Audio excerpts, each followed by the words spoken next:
Hello. Tonight, we begin with the most fascinating fairy tale. So before you get comfortable, take a moment to like the video and subscribe, but only if you genuinely enjoy what I do here. And let me know in the comments where you're tuning in from and what time it is for you.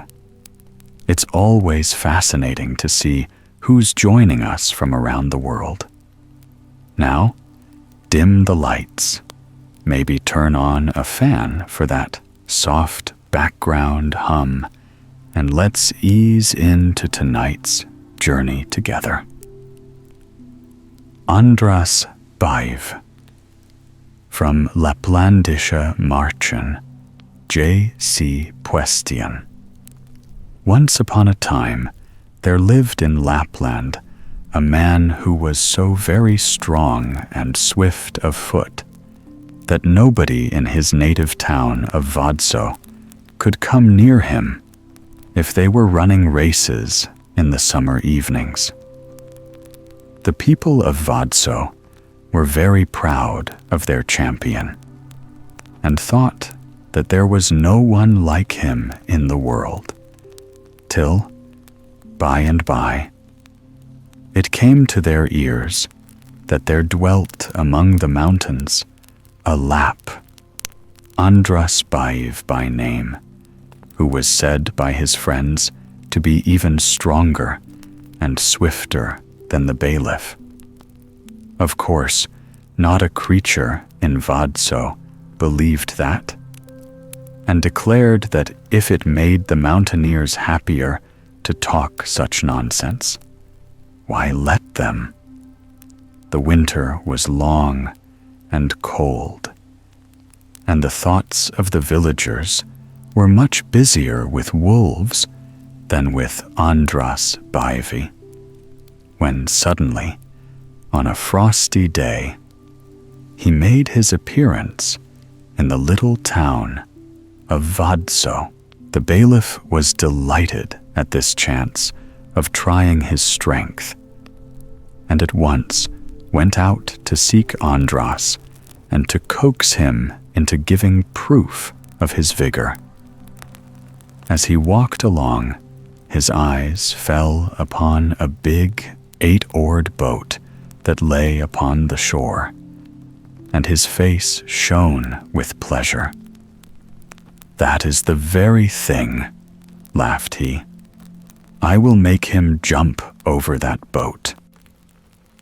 Andras was quite ready to accept the challenge, and they soon settled the terms of the wager. He who could jump over the boat without so much as touching it with his heel was to be the winner, and would get a large sum of money as the prize. So, followed by many of the villagers, the two men walked down to the sea. An old fisherman was chosen to stand near the boat to watch fair play and to hold the stakes. And Andras, as the stranger was told to jump first.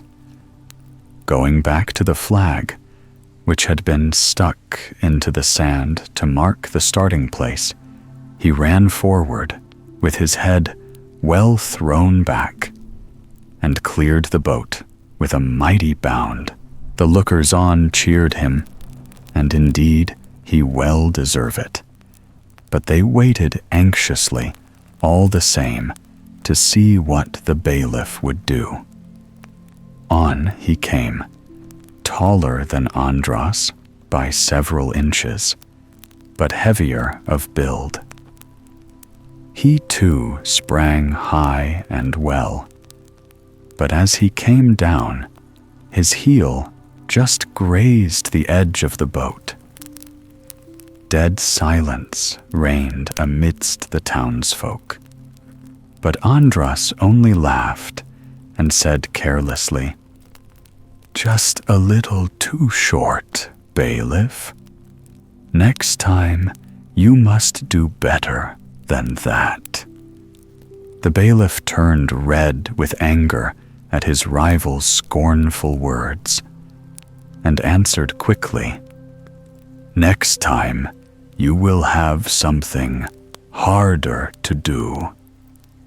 And turning his back on his friends, he went sulkily home. Andras, putting the money he had earned in his pocket, went home also. The following spring, Andras happened to be driving his reindeer along a great fjord to the west of Vadsø. A boy who had met him hastened to tell the bailiff that his enemy was only a few miles off. And the bailiff, disguising himself as a stalo, or ogre, called his son and his dog, and rode away across the fjord to the place where the boy had met Andras. Now the mountaineer was lazily walking along the sands, thinking of the new hut that he was building with the money that he had won on the day of his lucky jump.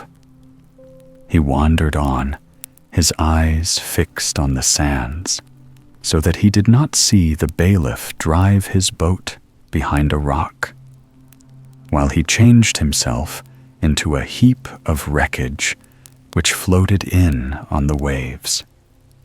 A stumble over a stone recalled Andras to himself, and looking up, he beheld the mass of wreckage. "Dear me, I may find some use for that," he said, and hastened down to the sea, waiting till he could lay hold of some stray rope which might float towards him. Suddenly, he could not have told why, a nameless fear seized upon him, and he fled away from the shore, as if for his life.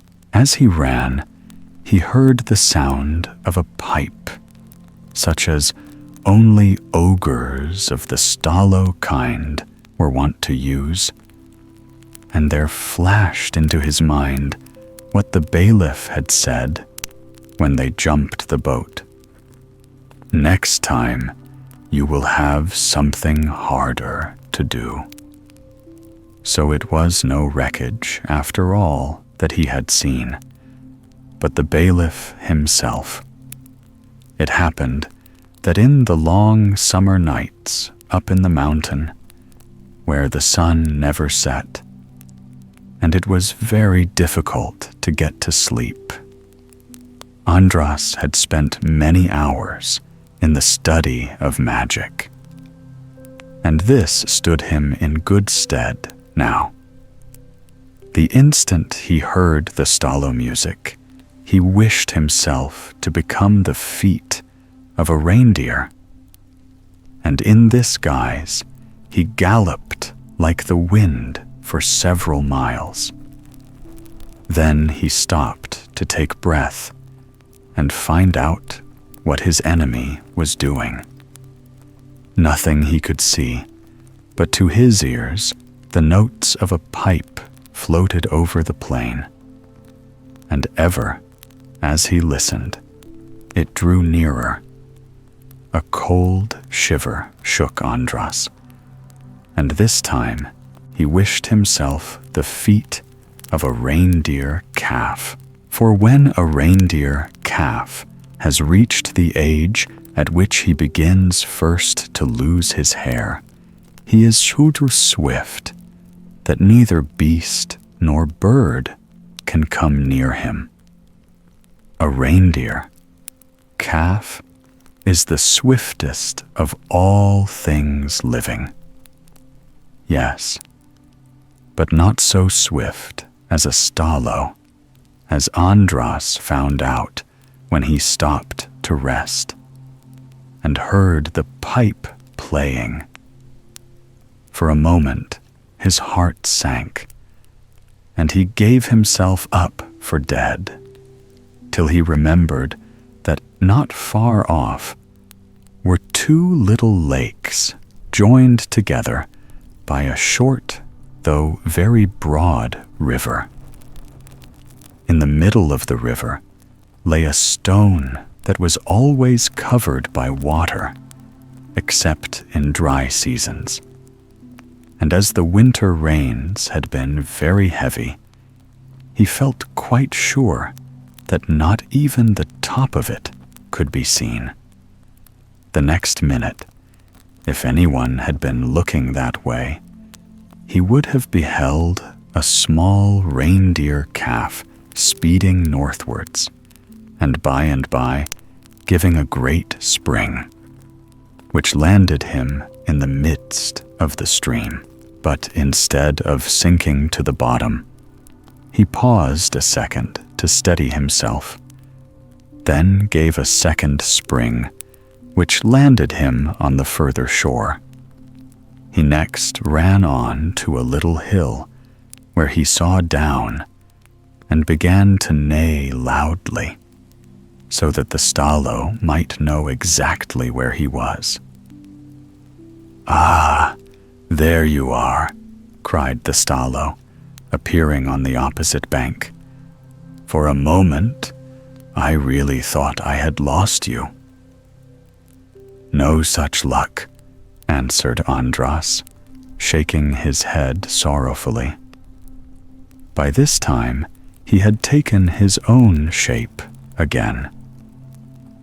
"Well, but I don't see how I am to get to you," said the Stalo, looking up and down. "Jump over, as I did," answered Andras. "It is quite easy." "But I could not jump this river, and I don't know how you did," replied the Stalo.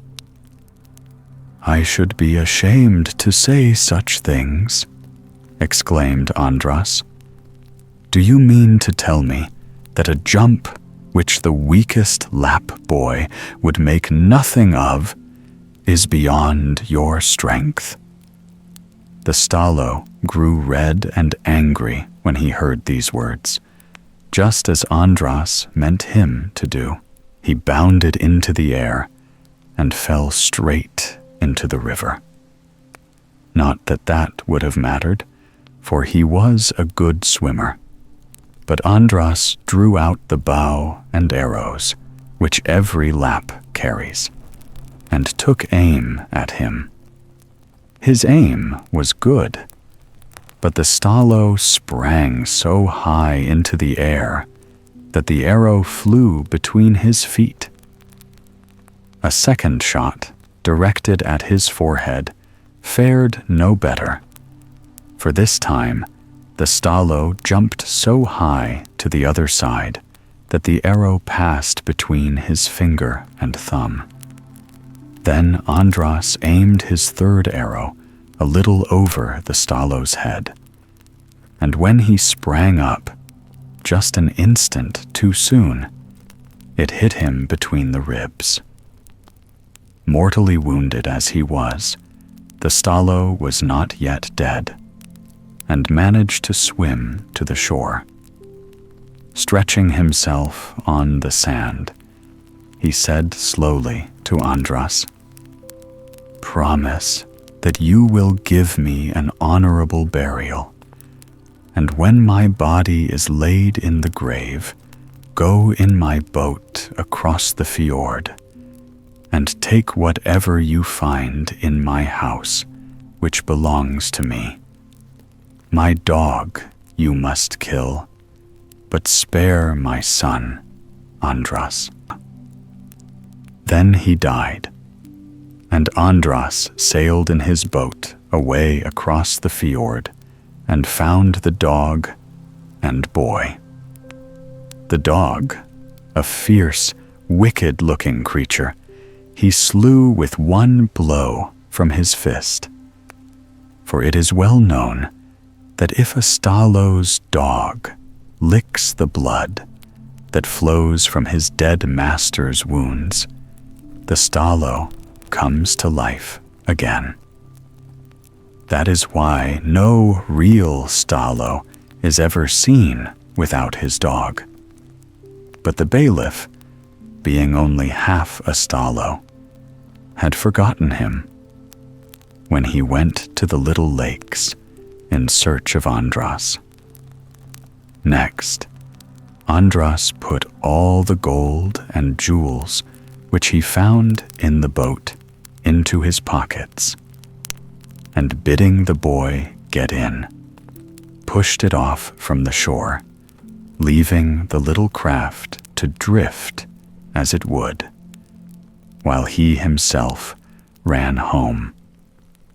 With the treasure he possessed, he was able to buy a great herd of reindeer, and he soon married a rich wife, whose parents would not have him as a son-in-law when he was poor, and the two lived happy forever after.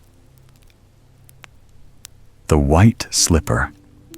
From Laplandische Märchen, J.C. Puestian. Once upon a time there lived a king who had a daughter just 15 years old. And what a daughter! Even the mothers, who had daughters of their own, could not help allowing that the princess was much more beautiful and graceful than any of them. And as for the fathers, if one of them ever beheld her by accident, he could talk of nothing else for a whole day afterwards.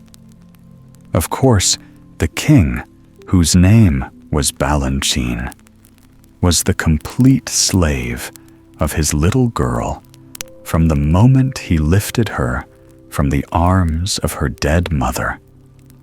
Indeed, he did not seem to know that there was anyone else in the world to love. Now Diamantina, for that was her name, did not reach her 15th birthday without proposals for marriage from every country under heaven. But be the suitor who he might, the king always said him nay. Behind the palace, a large garden stretched away to the foot of some hills, and more than one river flowed through. Hither, the princess would come each evening toward sunset, attended by her ladies, and gather herself the flowers that were to adorn her rooms. She also brought with her a pair of scissors to cut off the dead blooms, and a basket to put them in, so that when the sun rose next morning, he might see nothing unsightly. When she had finished this task, she would take a walk through the town, so that the poor people might have a chance of speaking with her and telling her of their troubles. And then she would seek out her father, and together they would consult over the best means of giving help to those who needed it. But what has all this to do with the white slipper? My readers will ask. Have patience, and you will see.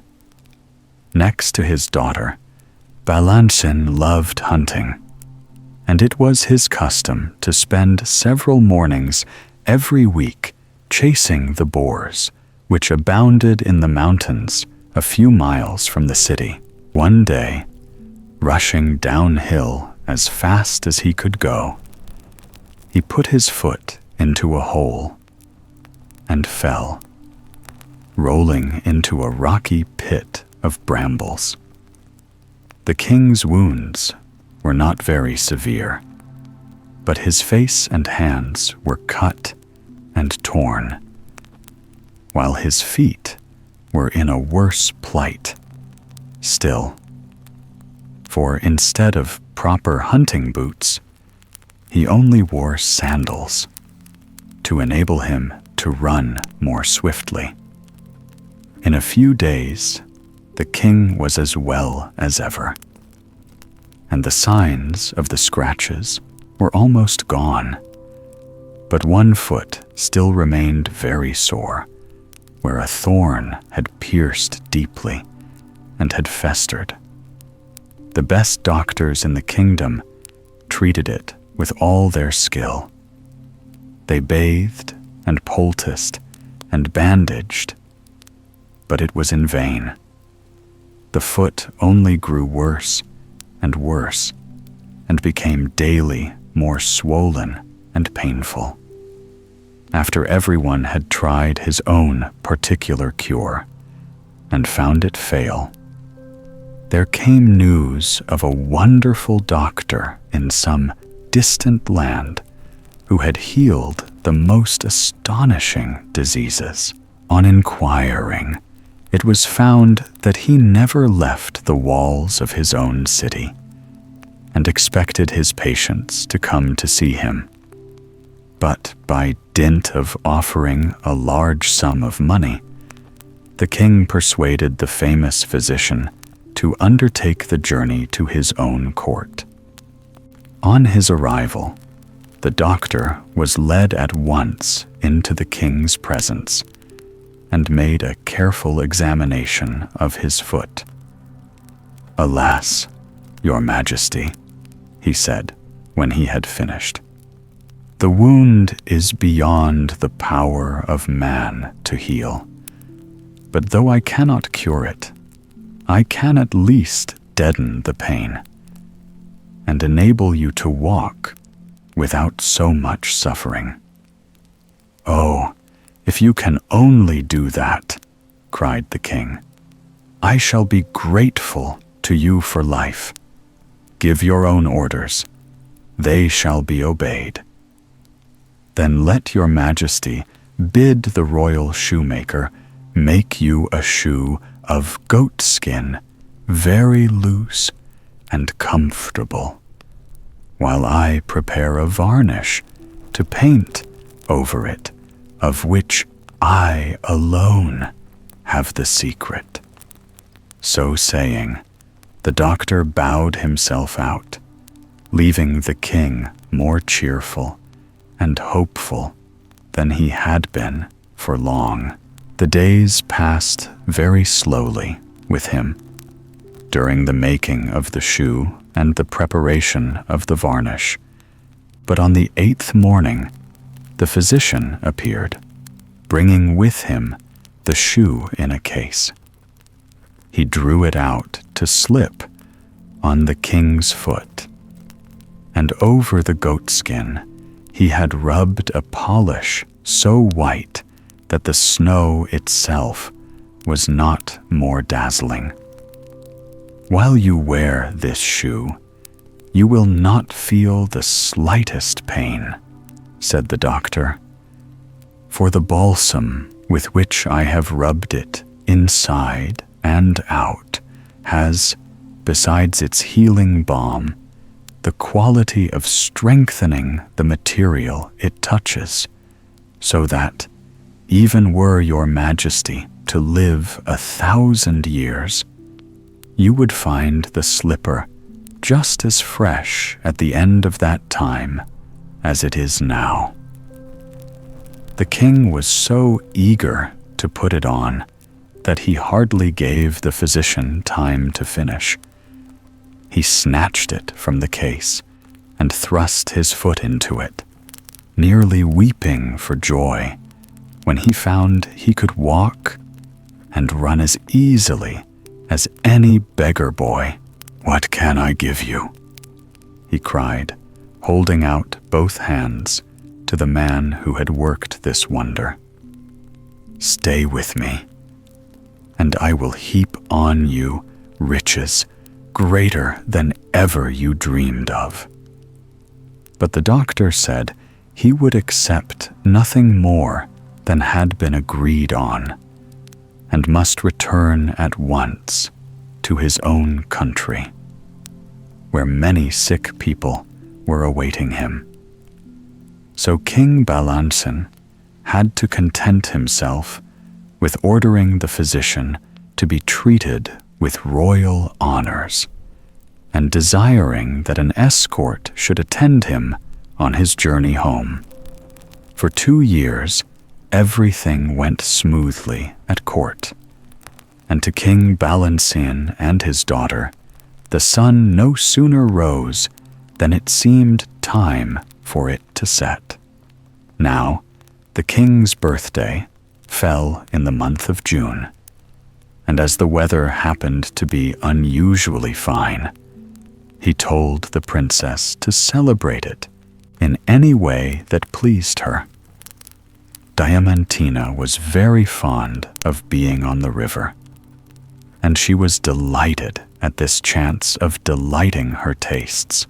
She would have a merrymaking such as never had been seen before, and in the evening, when they were tired of sailing and rowing, there should be music and dancing, plays and fireworks.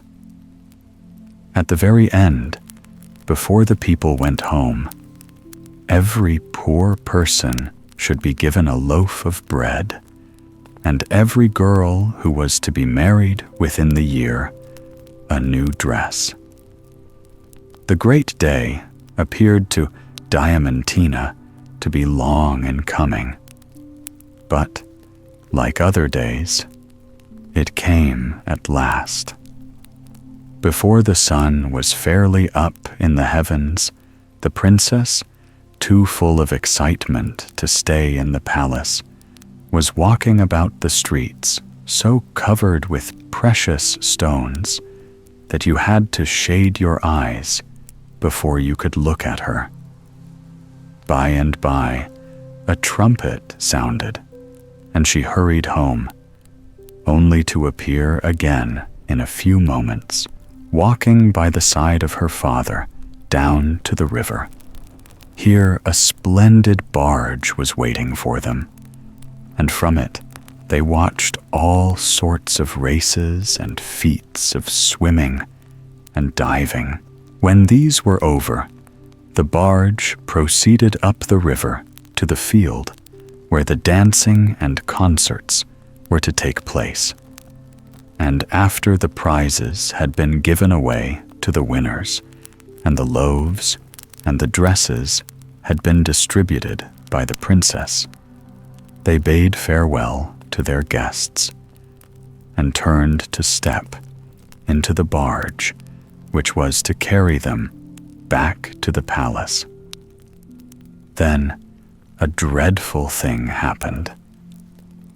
As the king stepped on board the boat, one of the sandals of the white slipper, which had got loose, caught in a nail that was sticking out, and caused the king to stumble. The pain was great, and unconsciously he turned and shook his foot, so that the sandals gave way, and in a moment the precious shoe was in the river. It had all occurred so quickly that nobody had noticed the loss of the slipper, not even the princess, whom the king's cries speedily brought to his side. "What is the matter, dear father?" asked she. But the king could not tell her, and only managed to gasp out, "My shoe! My shoe!" While the sailors stood round staring, thinking that His Majesty had suddenly gone mad. Seeing her father's eyes fixed on the stream, Diamantina looked hastily in that direction. There, dancing on the current, was the point of something white, which became more and more distant the longer they watched it. The king could bear the sight no more, and, besides, now that the healing ointment in the shoe had been removed, the pain in his foot was as bad as ever. He gave a sudden cry, staggered, and fell over the bulwarks into the water. In an instant, the river was covered with bobbing heads, all swimming their fastest towards the king, who had been carried far down by the swift current. At length, one swimmer, stronger than the rest, seized hold of his tunic and drew him to the bank, where 1,000 eager hands were ready to haul him out. He was carried, unconscious, to the side of his daughter, who had fainted with terror on seeing her father disappear below the surface, and together they were placed in a coach and driven to the palace, where the best doctors in the city were awaiting their arrival. In a few hours, the princess was as well as ever, but the pain, the wetting, and the shock of the accident all told severely on the king, and for 3 days he lay in a high fever. Meanwhile, his daughter, herself nearly mad with grief, gave orders that the white slipper should be sought for far and wide. And so it was. But even the cleverest divers could find no trace of it at the bottom of the river. When it became clear that the slipper must have been carried out to sea by the current, Diamantina turned her thoughts elsewhere and sent messengers in search of the doctor who had brought relief to her father, begging him to make another slipper as fast as possible to supply the place of the one which was lost. But the messengers returned with the sad news that the doctor had died some weeks before. And, what was worse, his secret had died with him. In his weakness, this intelligence had such an effect on the king that the physicians feared he would become as ill as before. He could hardly be persuaded to touch food, and all night long he lay moaning, partly with pain, and partly over his own folly in not having begged the doctor to make him several dozens of white slippers, so that in case of accidents he might always have one to put on. However, by and by, he saw that it was no use weeping and wailing, and commanded that they should search for his lost treasure more diligently than ever. What a sight the riverbanks presented in those days! It seemed as if all the people in the country were gathered on them, but this second search was no more fortunate than the first. And at last the king issued a proclamation that whoever found the missing slipper should be made heir to the crown, and should marry the princess. Now many daughters would have rebelled at being disposed of in the manner, and it must be admitted that Diamantina's heart sank when she heard what the king had done. Still, she loved her father so much that she desired his comfort more than anything else in the world. So she said nothing, and only bowed her head. Of course, the result of the proclamation was that the riverbanks became more crowded than before, for all the princess's suitors from distant lands flocked to the spot, each hoping that he might be the lucky finder. Many times, a shining stone at the bottom of the stream was taken for the slipper itself, and every evening saw a band of dripping, downcast men returning homewards, But one youth always lingered longer than the rest, and night would still see him engaged in the search, though his clothes stuck to his skin and his teeth chattered. One day, when the king was lying on his bed, racked with pain, he heard the noise of a scuffle going on in his antechamber, and rang a golden bell that stood by his side to summon one of his servants. "Sire," answered the attendant, when the king inquired what was the matter, "the noise you heard was caused by a young man from the town, who has had the impudence to come here to ask if he may measure your Majesty's foot, so as to make you another slipper in place of the lost one." "And what have you done to the youth?" said the king. "The servants pushed him out of the palace and added a few blows to teach him not to be insolent," replied the man. "Then they did very ill," answered the king with a frown. "He came here from kindness, and there was no reason to maltreat him. Oh, my lord, he had the audacity to wish to touch your Majesty's sacred person. He a good-for-nothing boy, a mere shoemaker's apprentice, perhaps. And even if he could make shoes to perfection, they would be no use without the soothing balsam." The king remained silent for a few moments. Then he said, "Never mind. Go and fetch the youth and bring him to me. I would gladly try any remedy that may relieve my pain." So, soon afterwards, the youth, who had not gone far from the palace, was caught and ushered into the king's presence.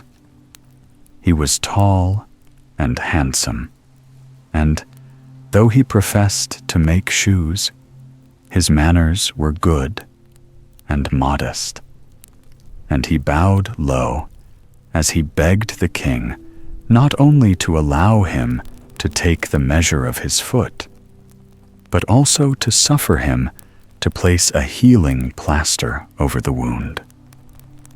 Balançon was pleased with the young man's voice and appearance, and thought that he looked as if he knew what he was doing. So he stretched out his bad foot, which the youth examined with great attention, and then gently laid on the plaster. Very shortly, the ointment began to soothe the sharp pain, and the king, whose confidence increased every moment, begged the young man to tell him his name. "I have no parents. They died when I was 6, sire," replied the youth modestly.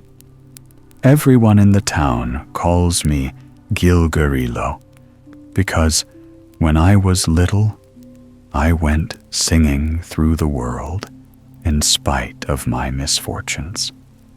Luckily for me, I was born to be happy." "And you really think you can cure me?" asked the king. "Completely, my lord," answered Gilgarillo. "And how long do you think it will take?" "It is not an easy task, but I will try to finish it in a fortnight," replied the youth. A fortnight seemed to the king a long time to make one slipper, but he only said, "Do you need anything to help you?"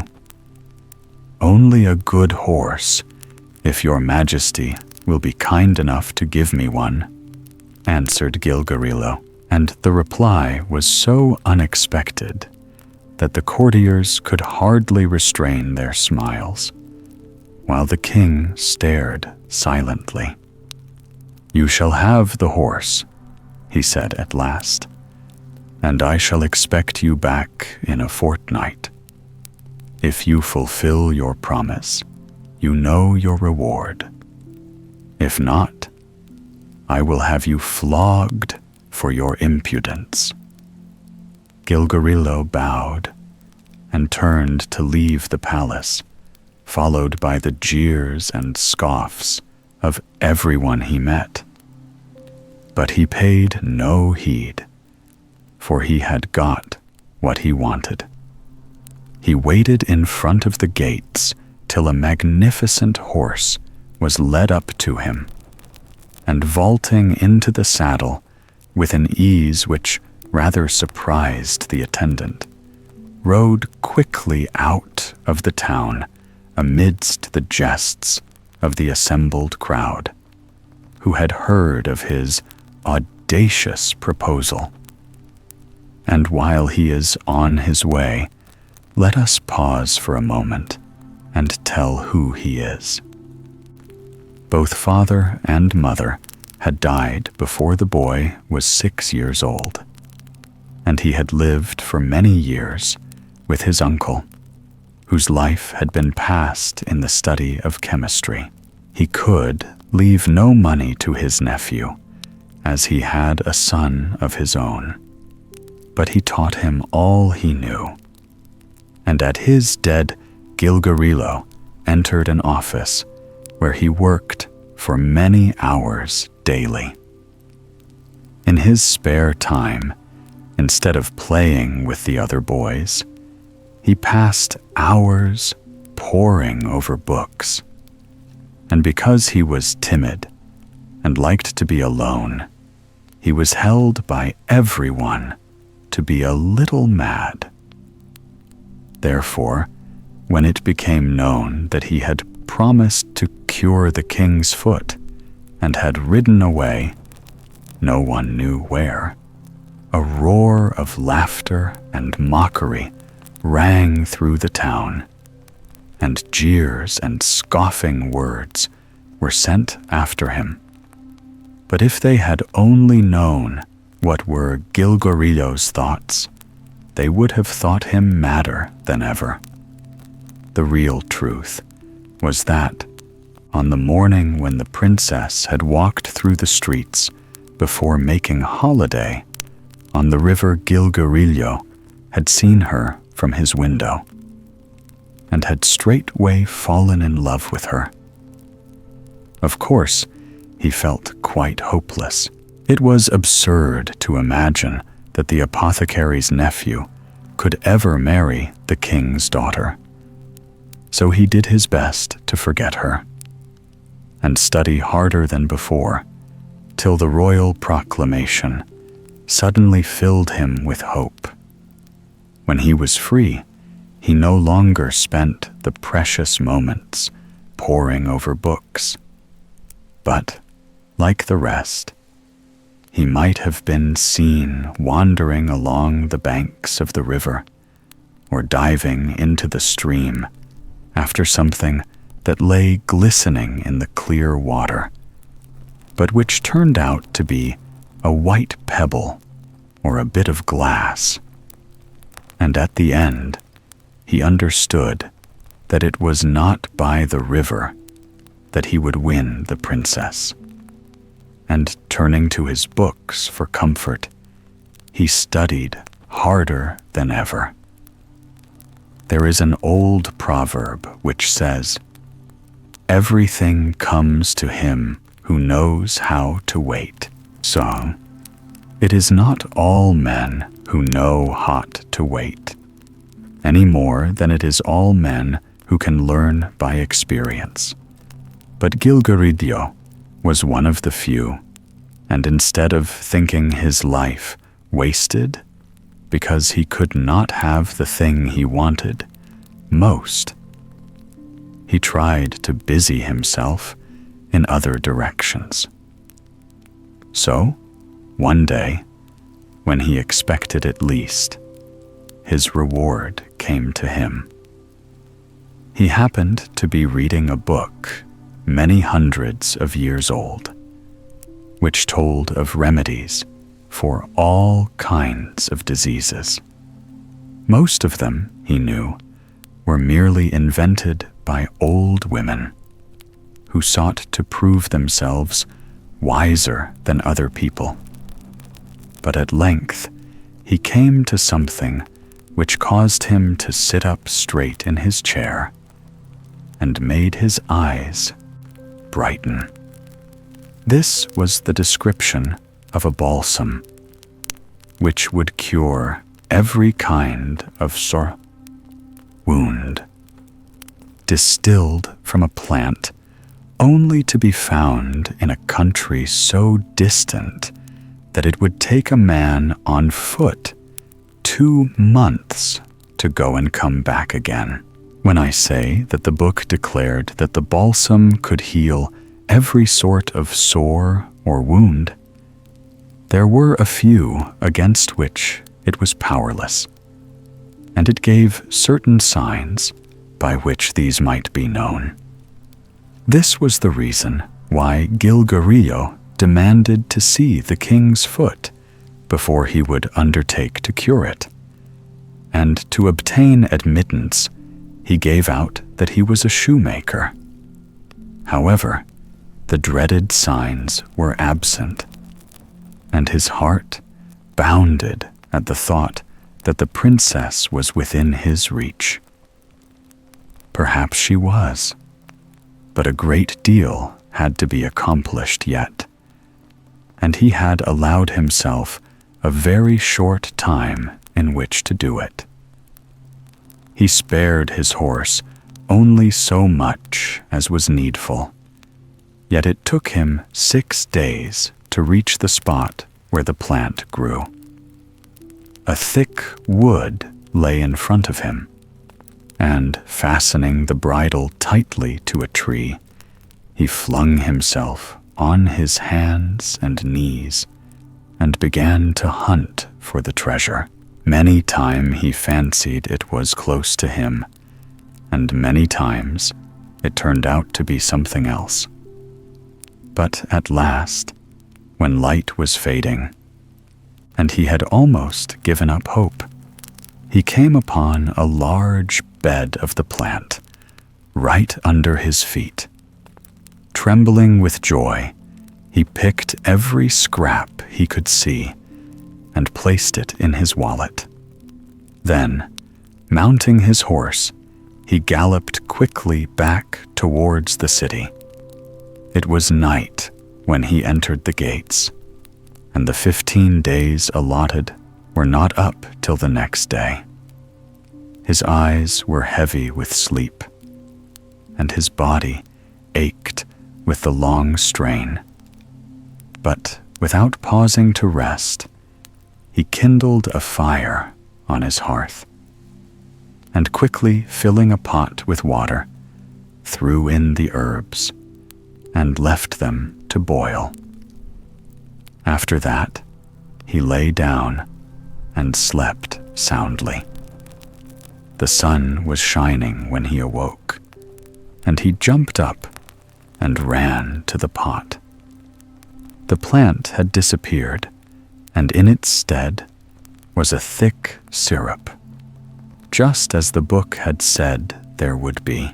He lifted the syrup out with a spoon, and after spreading it in the sun till it was partly dry, poured it into a small flask of crystal. He next washed himself thoroughly and dressed himself in his best clothes, and putting the flask in his pocket, set out for the palace and begged to see the king without delay. Now Balanchine, whose foot had been much less painful since Gilgarillo had wrapped it in the plaster, was counting the days to the young man's return. And when he was told Gilgarillo was there, ordered him to be admitted at once. As he entered, The king raised himself eagerly on his pillows, but his face fell when he saw no signs of a slipper. "You have failed, then?" he said, throwing up his hands in despair. "I hope not, Your Majesty. I think not," answered the youth, and drawing the flask from his pocket, he poured 2 or 3 drops on the wound. "Repeat this for 3 nights, and you will find yourself cured," said he. And before the king had time to thank him, he had bowed himself out. Of course, the news soon spread through the city, and men and women never tired of calling Gilgarillo an impostor and prophesying that the end of the 3 days would see him in prison, if not on the scaffold. But Gilgarillo paid no heed to their hard words, and no more did the king, who took care that no hand but his own should put on the healing balsam. On the 4th morning, the king awoke and instantly stretched out his wounded foot that he might prove the truth or falsehood of Gilgarillo's remedy. The wound was certainly cured on that side. But how about the other? Yes, that was cured also. And not even a scar was left to show where it had been. Was ever any king so happy as Balançon when he satisfied himself of this? Lightly as a deer, he jumped from his bed and began to turn head over heels and to perform all sorts of antics, so as to make sure that his foot was in truth as well as it looked. And when he was quite tired, he sent for his daughter and bade the courtiers bring the lucky young man to his room.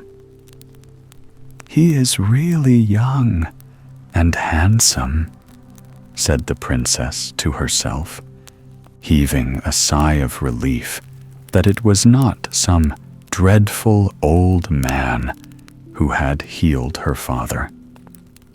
And while the king was announcing to his courtiers the wonderful cure that had been made, Diamantina was thinking that if Gilgarillo looked so well in his common dress, how much improved by the splendid garments of a king's son.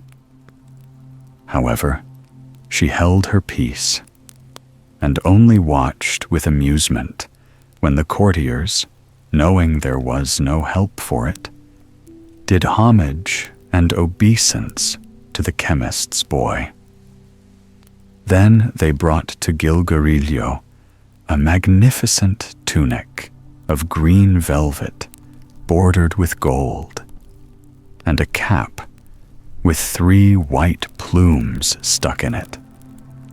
And at the sight of him so arrayed, the princess fell in love with him in a moment. The wedding was fixed to take place in 8 days, and at the ball afterwards, nobody danced so long or so lightly as King Balançon.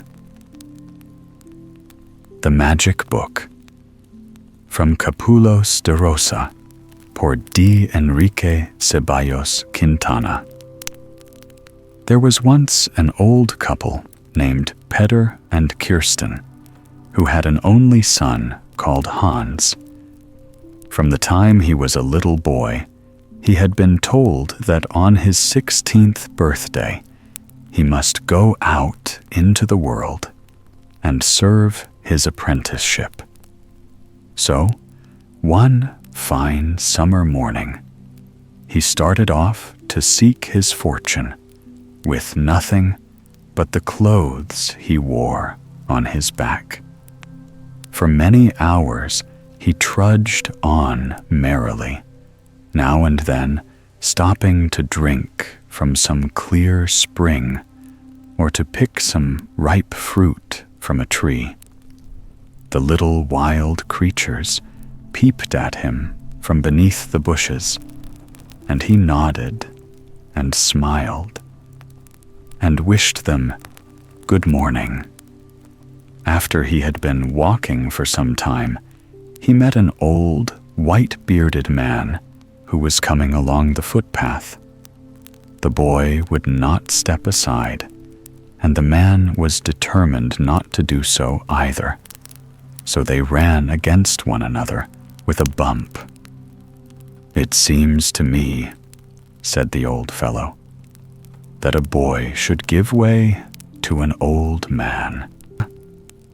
"The path is for me as well as for you," answered young Hans saucily, for he had never been taught politeness. "Well, that's true enough," answered the other mildly. "And where are you going?" "I am going into service," said Hans. "Then you can come and serve me," replied the man. Well, Hans could do that, but what would his wages be? £2 a year, and nothing to do but keep some rooms clean, said the newcomer. This seemed to Hans to be easy enough. So he agreed to enter the old man's service, and they set out together. On their way, they crossed a deep valley and came to a mountain, where the man opened a trap door, and bidding Hans follow him, he crept in and began to go down a long flight of steps. When they got to the bottom, Hans saw a large number of rooms lit by many lamps and full of beautiful things. While he was looking round, the old man said to him, "Now you know what you have to do. You must keep these rooms clean and strew sand on the floor every day. Here is a table where you will always find food and drink. And there is your bed. You see there are a great many suits of clothes hanging on the wall, and you may wear any you please. But remember that you are never to open this locked door. If you do, ill will befall you. Farewell, for I am going away again, and cannot tell when I may return." No sooner had the old man disappeared than Hans sat down to a good meal, and after that went to bed and slept until the morning. At first, he could not remember what had happened to him, but by and by he jumped up and went into all the rooms, which he examined carefully. "How foolish to bid me to put sand on the floors," he thought, "when there is nobody here by myself. I shall do nothing of the sort." And so he shut the doors quickly and only cleaned and set in order his own room. And after the first few days, he felt that that was unnecessary too, because no one came there to see if the rooms were clean or not. At last, he did no work at all, but just sat and wondered what was behind the locked door, till he determined to go and look for himself. The key turned easily in the lock. Hans entered, half frightened at what he was doing, and the first thing he beheld was a heap of bones. That was not very cheerful, and he was just going out again when his eye fell on a shelf of books. Here was a good way of passing the time, he thought, for he was fond of reading. And he took one of the books from the shelf. It was all about magic, and told you how you could change yourself into anything in the world you liked. Could anything be more exciting or more useful? So he put it in his pocket and ran quickly away out of the mountain by a little door which had been left open. When he got home, his parents asked him what he had been doing and where he had got the fine clothes he wore. "Oh, I earned them myself," answered he. "You never earned them in this short time," said his father. "Be off with you. I won't keep you here. I will have no thieves in my house." "Well, I only came to help you," replied the boy sulkily. "Now I'll be off, as you wish. But tomorrow morning, when you rise, you will see a great dog at the door. Do not drive it away, but take it to the castle and sell it to the Duke, and they will give you $10 for it. Only you must bring the strap you lead it with back to the house." Sure enough, the next day, the dog was standing at the door, waiting to be let in. The old man was rather afraid of getting into trouble, but his wife urged him to sell the dog as the boy had bidden him, so he took it up to the castle and sold it to the Duke for $10. But he did not forget to take off the strap with which he had led the animal, and to carry it home. When he got there, old Kirsten met him at the door. "Well, Peter, and have you sold the dog?" asked she. "Yes, Kirsten, and I have brought back $10, as the boy told us," answered Peter.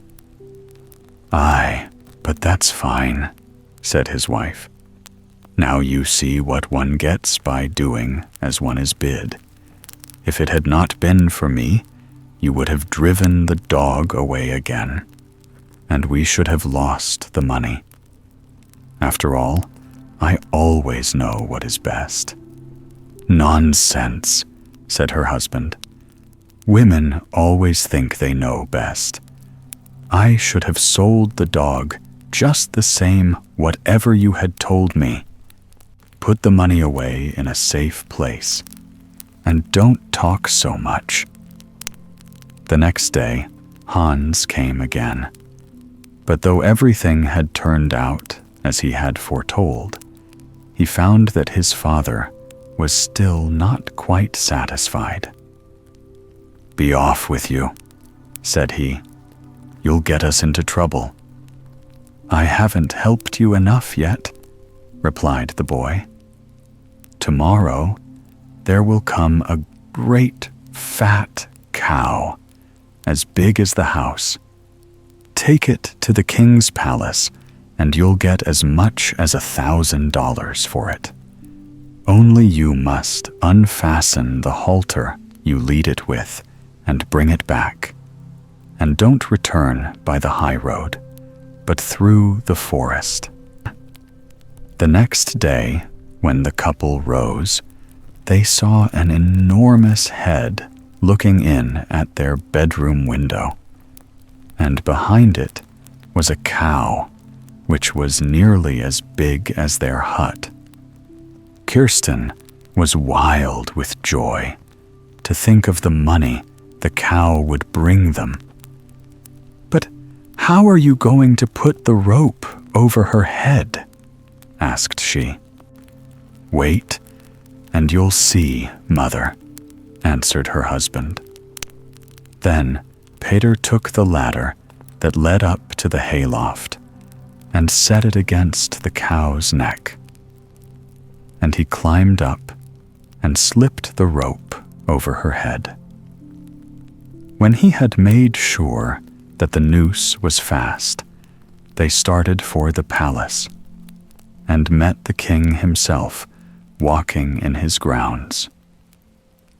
"I heard that the princess was going to be married," said Peter. "So I've brought your majesty a cow which is bigger than any cow that was ever seen. Will your majesty deign to buy it?" The king had, in truth, never seen so large a beast, and he willingly paid the $1,000, which was the price demanded. But Peter remembered to take off the halter before he left. After he was gone, the king sent for the butcher and told him to kill the animal for the wedding feast.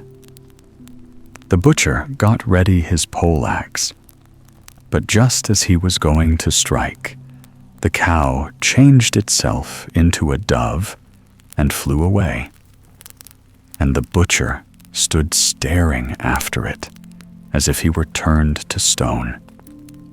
However, as the dove could not be found, he was obliged to tell the king what had happened, and the king, in his turn, dispatched messengers to capture the old man and bring him back.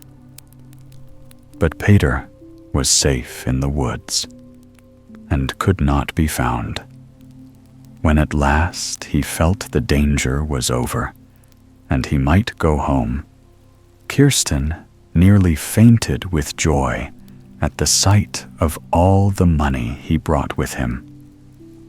"Now that we are rich people, we must build a bigger house," cried she, and was vexed to find that Peter only shook his head and said, "No.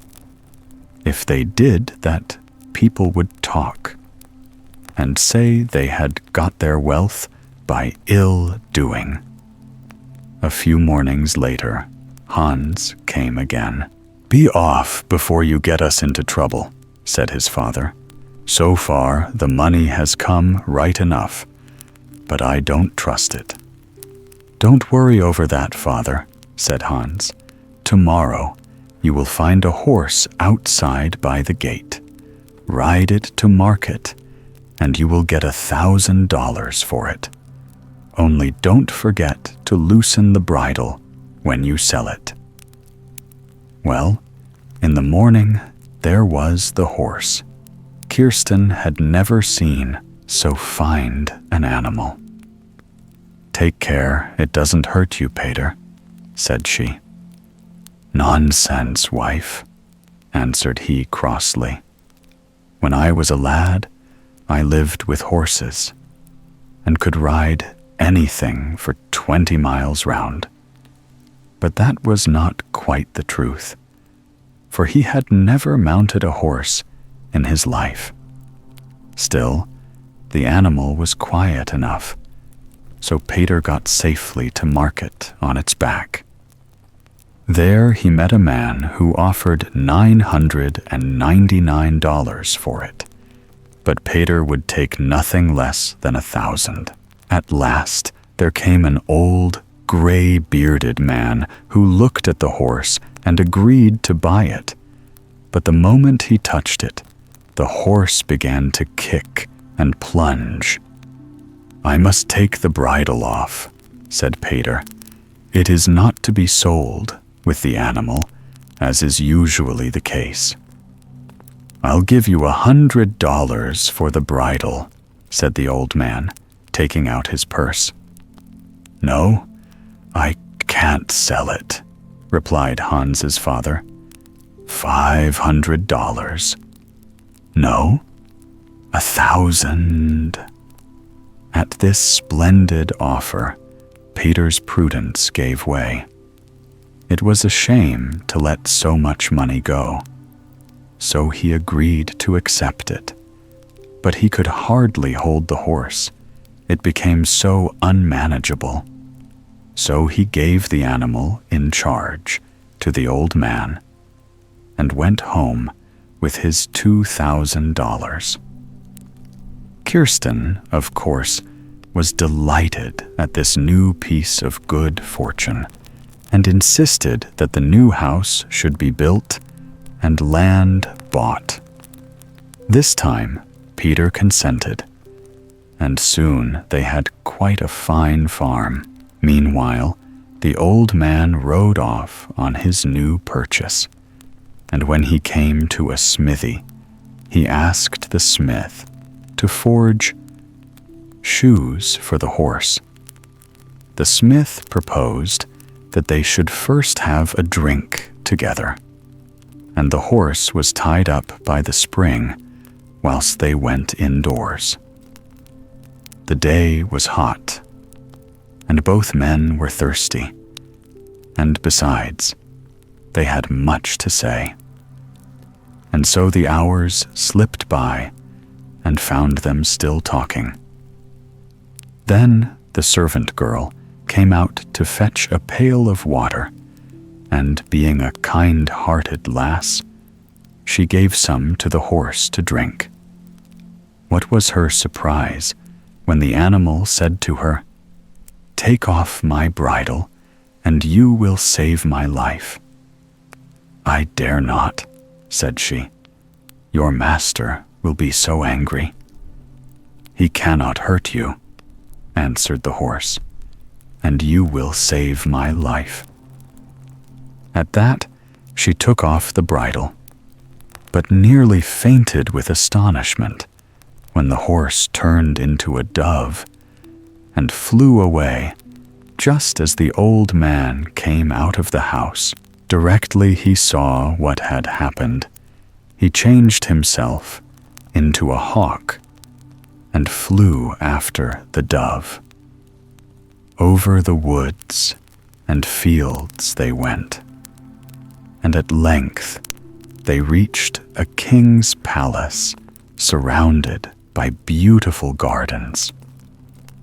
The princess was walking with her attendants in the rose garden when the dove turned itself into a gold ring and fell at her feet.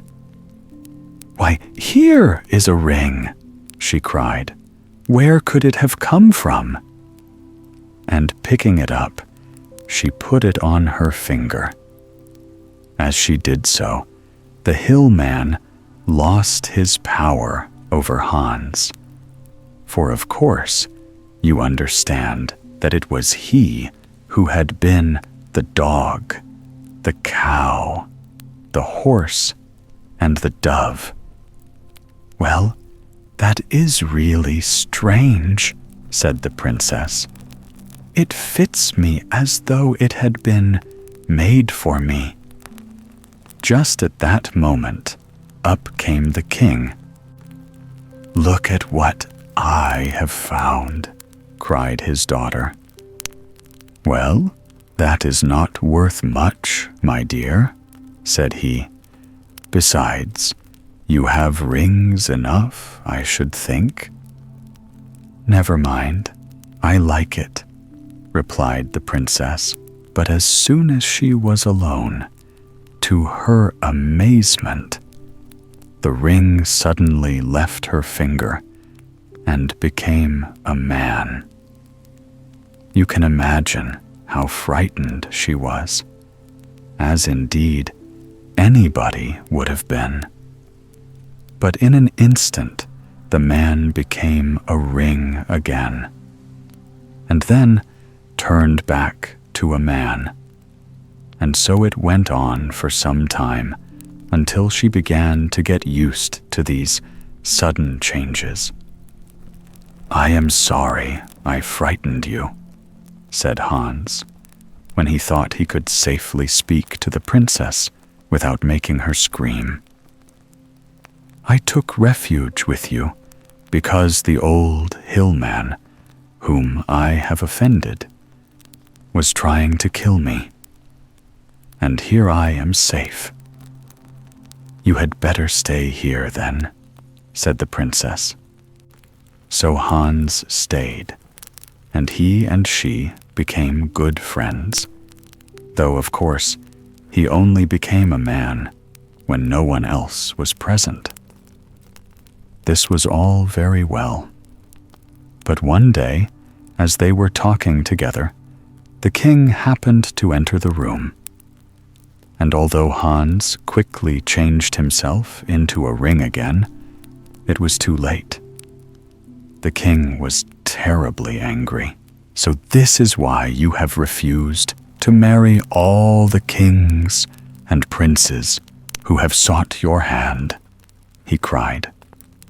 And without waiting for her to speak, he commanded that his daughter should be walled up in the summer house and starved to death with her lover. That evening, the poor princess, still wearing her ring, was put into the summer house with enough food to last for 3 days, and the door was bricked up. But at the end of a week or two, the king thought it was time to give her a grand funeral, in spite of her bad behavior, and he had the summer house opened. He could hardly believe his eyes when he found that the princess was not there, nor Hans either. Instead, there lay at his feet a large hole big enough for 2 people to pass through. Now what had happened was this: when the princess and Hans had given up hope and cast themselves down on the ground to die, they fell down this hole and right through the earth as well. And at last they tumbled into a castle built of pure gold at the other side of the world, and there they lived happily. But of this, of course, the king knew nothing. "Will anyone go down and see where the passage leads to?" he asked, turning to his guards and courtiers. "I will reward splendidly the man who is brave enough to explore it." For a long time, nobody answered. The hole was dark and deep, and if it had a bottom, no one could see it. At length, a soldier, who was a careless sort of fellow, offered himself for the service, and cautiously lowered himself into the darkness. But in a moment, he too fell down, down, down. Was he going to fall forever? He wondered. Oh, how thankful he was in the end to reach the castle and to meet the princess and Hans, looking quite well and not at all as if they had been starved. They began to talk, and the soldier told them that the king was very sorry for the way he had treated his daughter, and wished day and night that he could have her back again. Then they all took ship and sailed home. And when they came to the princess's country, Hans disguised himself as the sovereign of a neighboring kingdom and went up to the palace alone. He was given a hearty welcome by the king, who prided himself on his hospitality, and a banquet was commanded in his honor. That evening, whilst they sat drinking their wine, Hans said to the king, "I have heard the fame of your majesty's wisdom, and I have traveled from far to ask your counsel. A man in my country has buried his daughter alive because she loved a youth who was born a peasant. How shall I punish this unnatural father? For it is left to me to give judgment." The king, who was still truly grieved for his daughter's loss, answered quickly, "Burn him alive, and strew his ashes all over the kingdom." Hans looked at him steadily for a moment, and then threw off his disguise.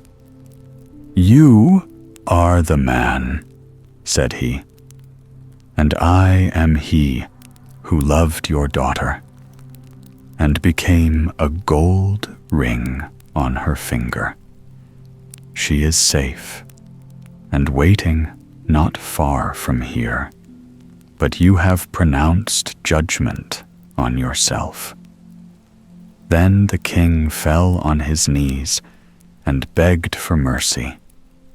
And as he had in other respects been a good father, they forgave him. The wedding of Hans and the princess was celebrated with great festivities, which lasted a month. As for the hill man, he intended to be present, but whilst he was walking along a street which led to the palace, a loose stone fell on his head and killed him. So Hans and the princess lived in peace and happiness all their days. And when the old king died, they reigned instead of him. The Clever Cat. From the Pushto. Once upon a time, there lived an old man who dwelt with his son in a small hut on the edge of the plain.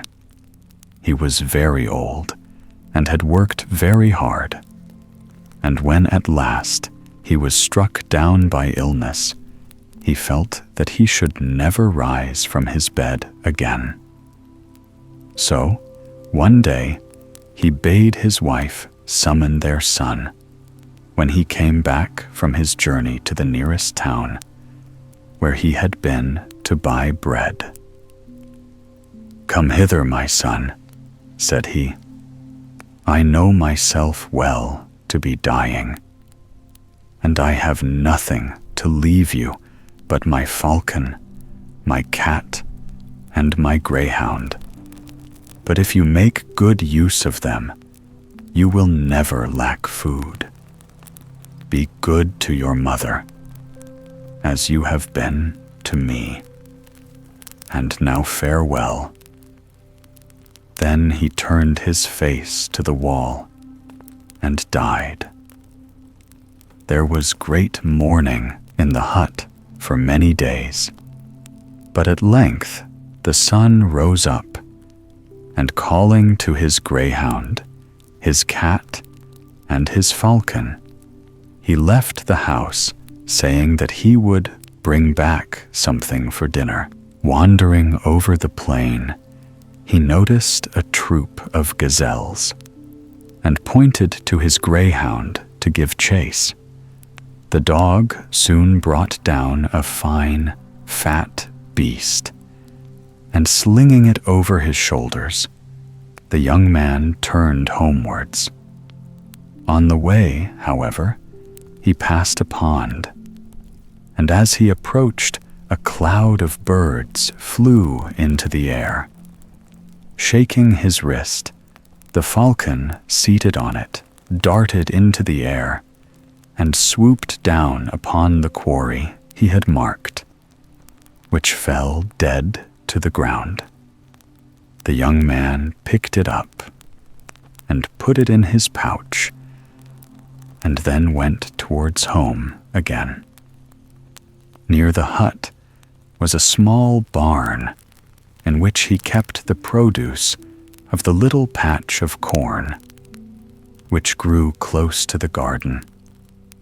Here, a rat ran out almost under his feet, followed by another and another.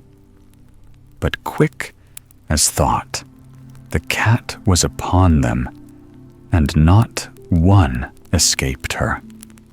When all the rats were killed, the young man left the barn.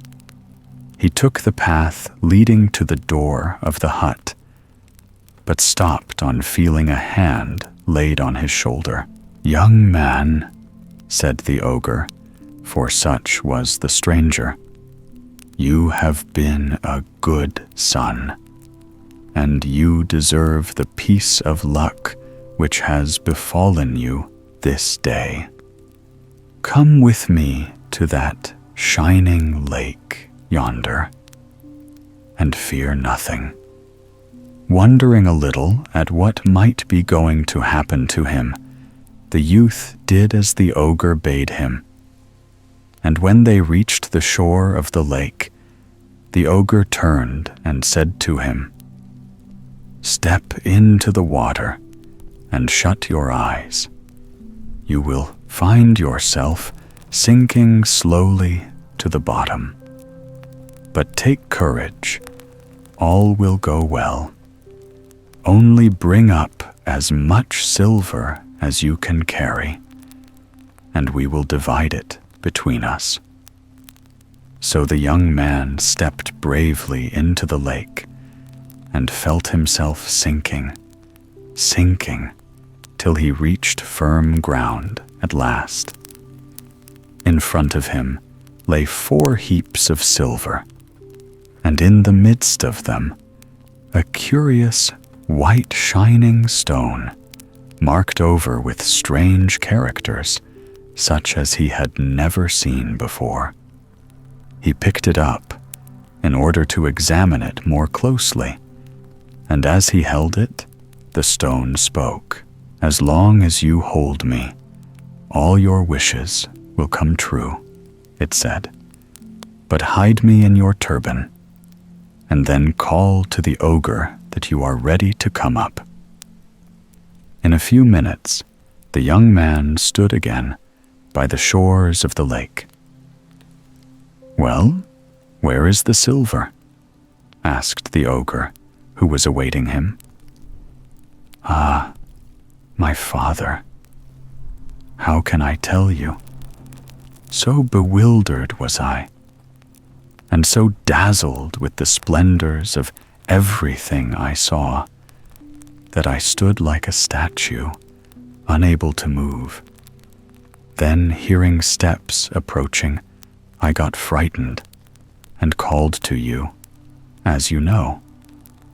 You are no better than the rest," cried the ogre, and turned away in a rage. When he was out of sight, the young man took the stone from his turban and looked at it. "I want the finest camel that can be found, and the most splendid garments," said he. "Shut your eyes, then," replied the stone, and he shut them. And when he opened them again, the camel that he had wished for was standing before him, while the festal robes of a desert prince hung from his shoulders. Mounting the camel, he whistled the falcon to his wrist, and, followed by his greyhound and his cat, he started homewards. His mother was sewing at her door when this magnificent stranger rode up, and, filled with surprise, she bowed low before him. "Don't you know me, mother?" he said with a laugh. And on hearing his voice, the good woman nearly fell to the ground with astonishment. "How have you got that camel and those clothes?" asked she. "Can a son of mine have committed murder in order to possess them?" "Do not be afraid. They are quite honestly come by," answered the youth. "I will explain all by and by. But now you must go to the palace and tell the king I wish to marry his daughter. At these words, the mother thought her son had certainly gone mad and stared blankly at him. The young man guessed what was in her heart and replied with a smile, "Fear nothing. Promise all that he asks. It will be fulfilled somehow." So she went to the palace, where she found the king sitting in the hall of justice, listening to the petitions of his people. The woman waited until all had been heard, and the hall was empty, and then went up and knelt before the throne. "My son has sent me to ask for the hand of the princess," said she. The king looked at her and thought that she was mad, but instead of ordering his guards to turn her out, he answered gravely, "Before he can marry the princess, he must build me a palace of ice, which can be warmed with fires, and wherein the rarest singing birds can live." "It shall be done, Your Majesty," said she, and got up and left the hall. Her son was anxiously awaiting her outside the palace gates, dressed in the clothes that he wore every day. "Well, what have I got to do?"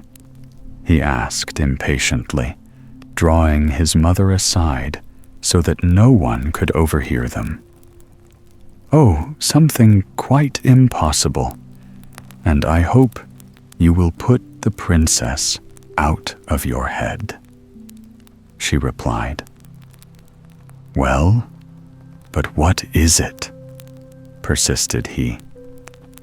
"Nothing but to build a palace of ice wherein fires can burn, that shall keep it so warm that the most delicate singing birds can live in it." "I thought it would be something much harder than that," exclaimed the young man. "I will see about it at once." And leaving his mother, he went into the country and took the stone from his turban. "I want a palace of ice that can be warmed with fires and filled with the rarest singing birds." "Shut your eyes, then," said the stone, and he shut them. And when he opened them again, there was the palace, more beautiful than anything he could have imagined, the fires throwing a soft pink glow over the ice. "It is fit, even for the princess," thought he to himself. As soon as the king awoke next morning, he ran to the window, and there, across the plain, he beheld the palace. "That young man must be a great wizard. He may be useful to me." And when the mother came again to tell him that his orders had been fulfilled, he received her with great honor and bade her tell her son that the wedding was fixed for the following day. The princess was delighted with her new home and with her husband also, and several days slipped happily by, spent in turning over all the beautiful things that the palace contained. But at length, the young man grew tired of always staying inside walls, and he told his wife that the next day he must leave her for a few hours and go out hunting. "You will not mind?" he asked. And she answered as became a good wife, "Yes, Of course I shall mind, but I will spend the day in planning out some new dresses, and then it will be so delightful when you come back, you know." So the husband went off to hunt, with the falcon on his wrist, and the greyhound and the cat behind him. For the palace was so warm that even the cat did not mind living in it. No sooner had he gone than the ogre, who had been watching his chance for many days, knocked at the door of the palace. "I have just returned from a far country," he said, "and I have some of the largest and most brilliant stones in the world with me. The princess is known to love beautiful things. Perhaps she might like to buy some." Now the princess had been wondering for many days what trimming she should put on her dresses, so that they should outshine the dresses of the other ladies at the court balls. Nothing that she thought of seemed good enough. So when the message was brought that the ogre and his wares were below, she at once ordered that he should be brought to her chamber. Oh, what beautiful stones he laid before her!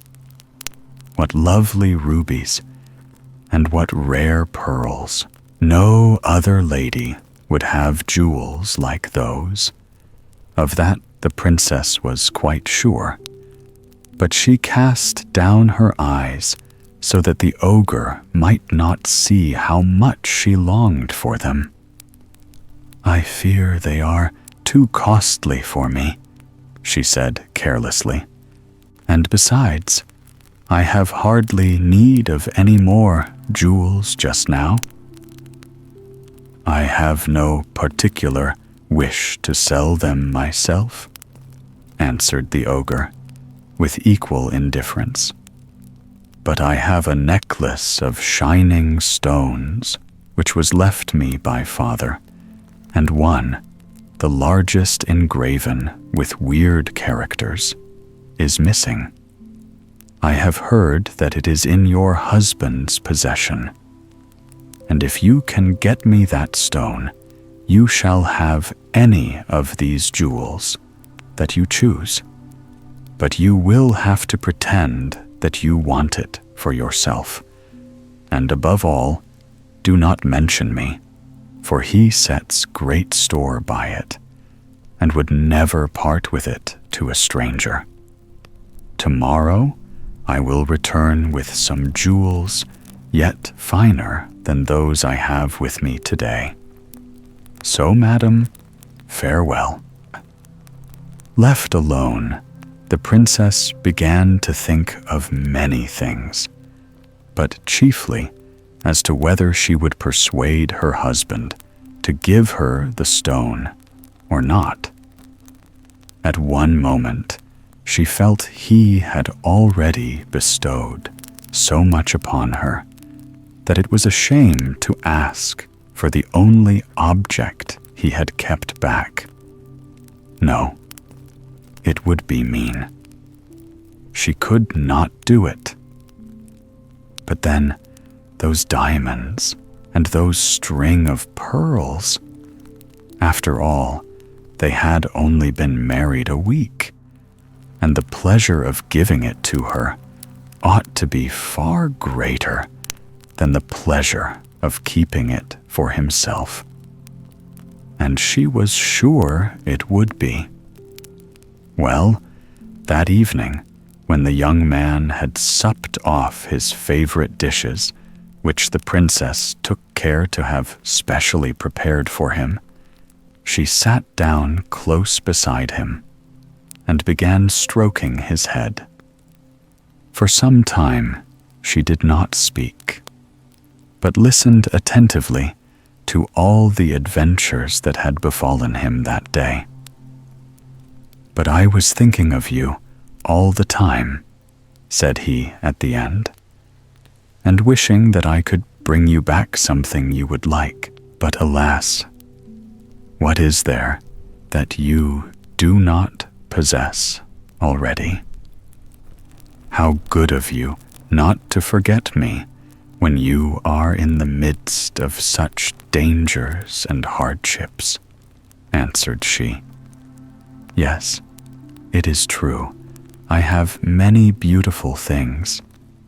But if you want to give me a present, and tomorrow is my birthday, there is one thing that I wish for very much." "And what is that?" "Of course you shall have it directly," he asked eagerly. "It is that bright stone which fell out of the folds of your turban a few days ago," she answered, playing with his finger. "The little stone with all those funny marks upon it. I never saw any stone like it before." The young man did not answer at first. Then he said slowly, "I have promised, and therefore I must perform. But will you swear never to part from it, and to keep it safely about you always? More I cannot tell you, but I beg you earnestly to take heed to this." The princess was a little startled by his manner, and began to be sorry that she had listened to the ogre, but she did not like to draw back, and pretended to be immensely delighted at her new toy, and kissed and thanked her husband for it. "After all, I needn't give it to the ogre," thought she, as she dropped off to sleep. Unluckily, the next morning, the young man went hunting again, and the ogre, who was watching, knew this, and did not come till much later than before. At the moment that he knocked at the door of the palace, the princess had tired of all her employments, and her attendants were at their wits' end. How to amuse her when a tall Negro dressed in scarlet came to announce that the ogre was below, and desired to know if the princess would speak to him. "Bring him hither at once," cried she, springing up from her cushions and forgetting all her resolves of the previous night. In another moment, she was bending with rapture over the glittering gems. "Have you got it?" asked the ogre in a whisper, for the princess's ladies were standing as near as they dared to catch a glimpse of the beautiful jewels. "Yes, here," she answered, slipping the stone from her sash and placing it among the rest. Then she raised her voice and began to talk quickly of the prices of the chains and necklaces, and after some bargaining, to deceive the attendants, she declared that she liked one string of pearls better than all the rest, and that the ogre might take away the other things, which were not half as valuable as he supposed. "As you please, madam," said he, bowing himself out of the palace. Soon after he had gone, a curious thing happened. The princess carelessly touched the wall of her room, which was wont to reflect the warm red light of the fire on the hearth, and found her hand quite wet. She turned round, and was it her fancy? Or did the fire burn more dimly than before? Hurriedly, she passed into the picture gallery where pools of water showed here and there on the floor, and a cold chill ran through her whole body. At that instant, her frightened ladies came running down the stairs, crying, "Madam, Madam, what has happened? The palace is disappearing under our eyes." "My husband will be home very soon," answered the princess, who, though nearly as much frightened as her ladies, felt that she must set them a good example. "Wait till then, and he will tell us what to do."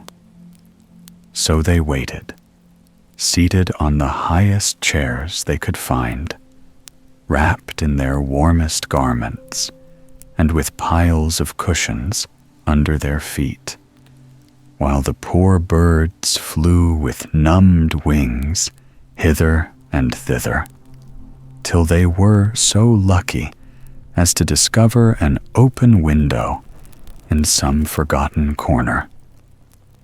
Through this they vanished, and were seen no more at last, when the princess and her ladies had been forced to leave the upper rooms, where the walls and floors had melted away, and to take refuge in the hall. The young man came home. He had ridden back along a winding road from which he did not see the palace till he was close upon it, and stood horrified at the spectacle before him. He knew in an instant that his wife must have betrayed his trust, but he would not reproach her, as she must be suffering enough already. Hurrying on, he sprang over all that was left of the palace walls, and the princess gave a cry of relief at the sight of him. "Come quickly," he said, "or you will be frozen to death." And a dreary little procession set out for the king's palace, the greyhound and the cat bringing up the rear. At the gates he left them, though his wife besought him to allow her to enter. "You have betrayed me and ruined me," he said sternly. "I go to seek my fortune alone." And without another word, he turned and left her, with his falcon on his wrist, and his greyhound and cat behind him. The young man walked a long way, inquiring of everyone he met whether they had seen his enemy the ogre, but nobody had. Then he bade his falcon fly up into the sky, up, up and up, and try if his sharp eyes could discover the old thief. The bird had to go so high that he did not return for some hours, but he told his master that the ogre was lying asleep in a splendid palace in a far country on the shores of the sea. This was delightful news to the young man, who instantly bought some meat for the falcon, bidding him make a good meal. "Tomorrow," said he, "you will fly to the palace where the ogre lies, and while he is asleep, you will search all about him for a stone on which is engraved strange signs. This you will bring to me. In 3 days, I shall expect you back here." "Well, I must take the cat with me," answered the bird. The sun had not yet risen before the falcon soared high into the air, the cat seated on his back, with his paws tightly clasping the bird's neck. "You had better shut your eyes, or you may get giddy," said the bird.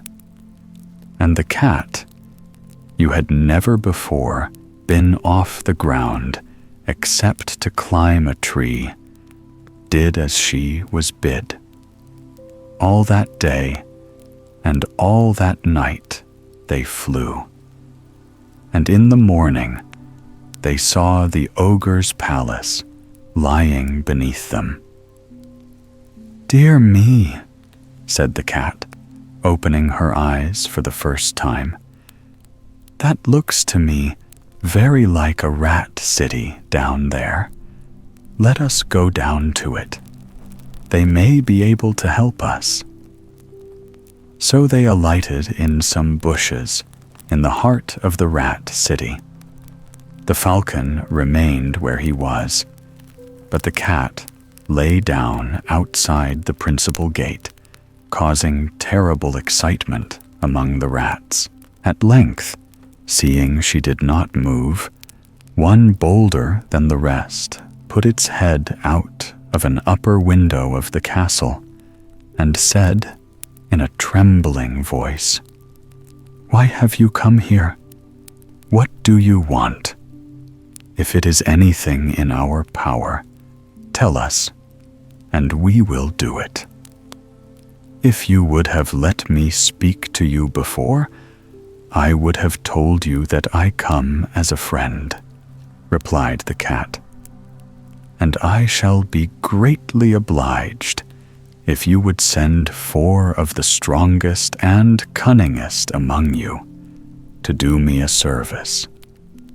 "Oh, we shall be delighted," answered the rat, much relieved. "But if you will inform me what it is you wish them to do, I shall be better able to judge who is most fitted for the post." "I thank you," said the cat. "Well, what they have to do is this. Tonight, they must burrow under the walls of the castle and go up to the room where an ogre lies asleep. Somewhere about him, he has hidden a stone on which are engraved strange signs. When they have found it, they must take it from him without his waking, and bring it to me."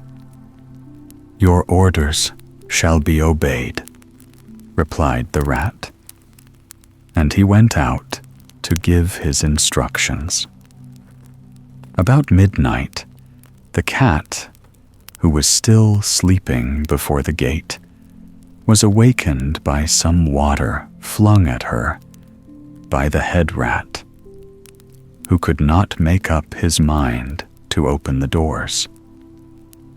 "Here is the stone you wanted," said he, when the cat started up with a loud mew.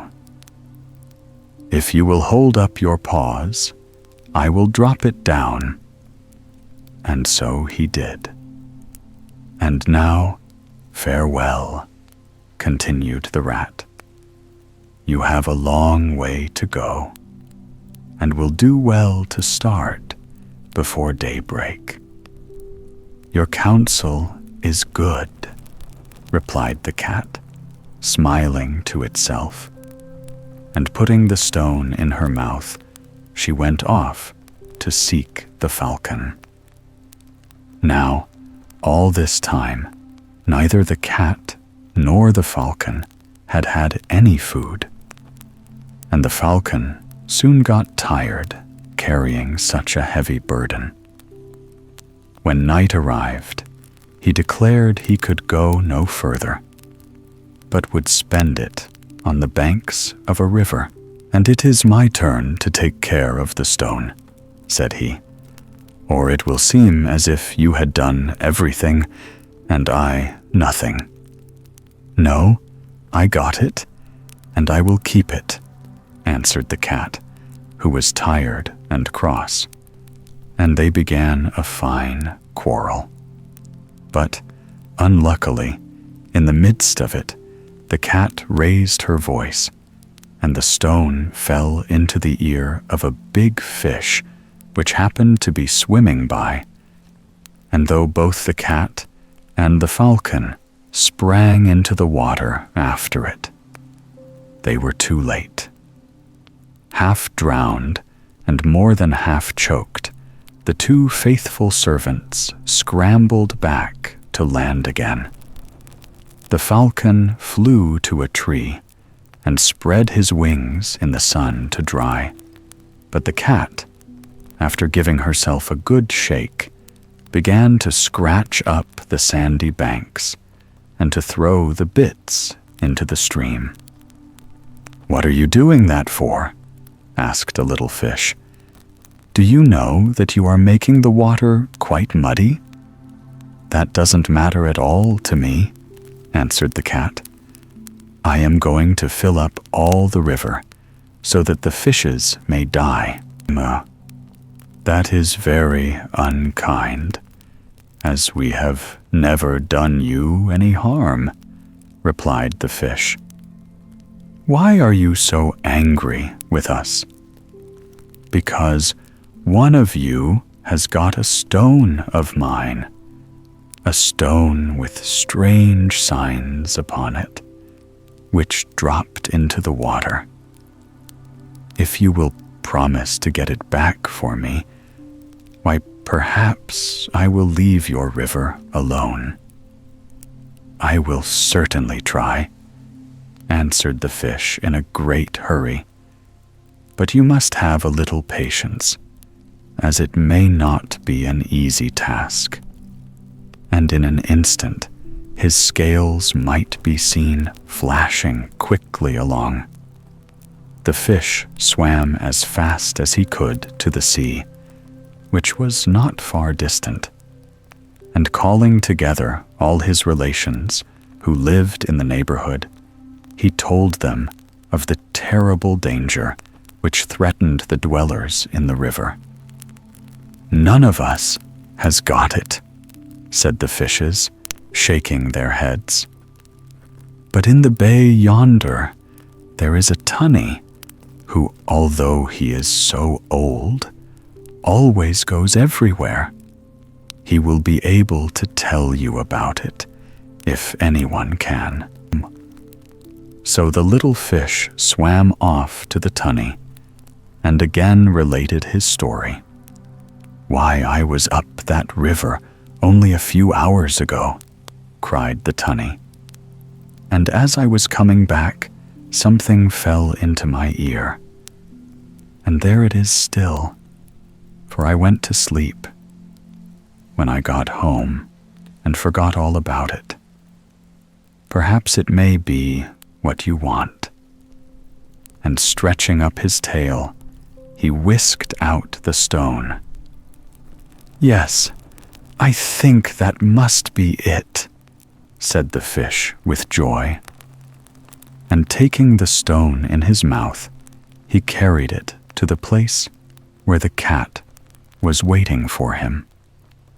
"I am much obliged to you," said the cat, as the fish laid the stone on the sand. "And to reward you, I will let your river alone." And she mounted the falcon's back, and they flew to their master. Ah, how glad he was to see them again, with the magic stone in their possession. In a moment, he had wished for a palace, but this time it was of green marble. And then he wished for the princess and her ladies to occupy it, and there they lived for many years. And when the old king died, the princess's husband reigned in his stead.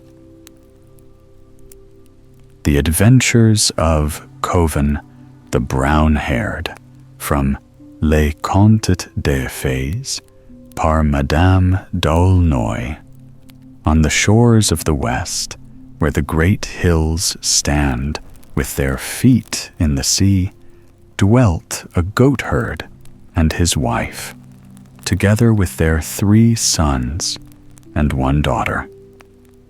All day long, the young men fished and hunted, while their sister took out the kids to pasture on the mountain, or stayed at home helping her mother and mending the nets. For several years, they all lived happily together. When one day, as the girl was out on the hill with the kids, the sun grew dark, and an air cold as a thick white mist came creeping up from the sea. She rose with a shiver and tried to call to her kids, but the voice died away in her throat, and strong arms seemed to hold her.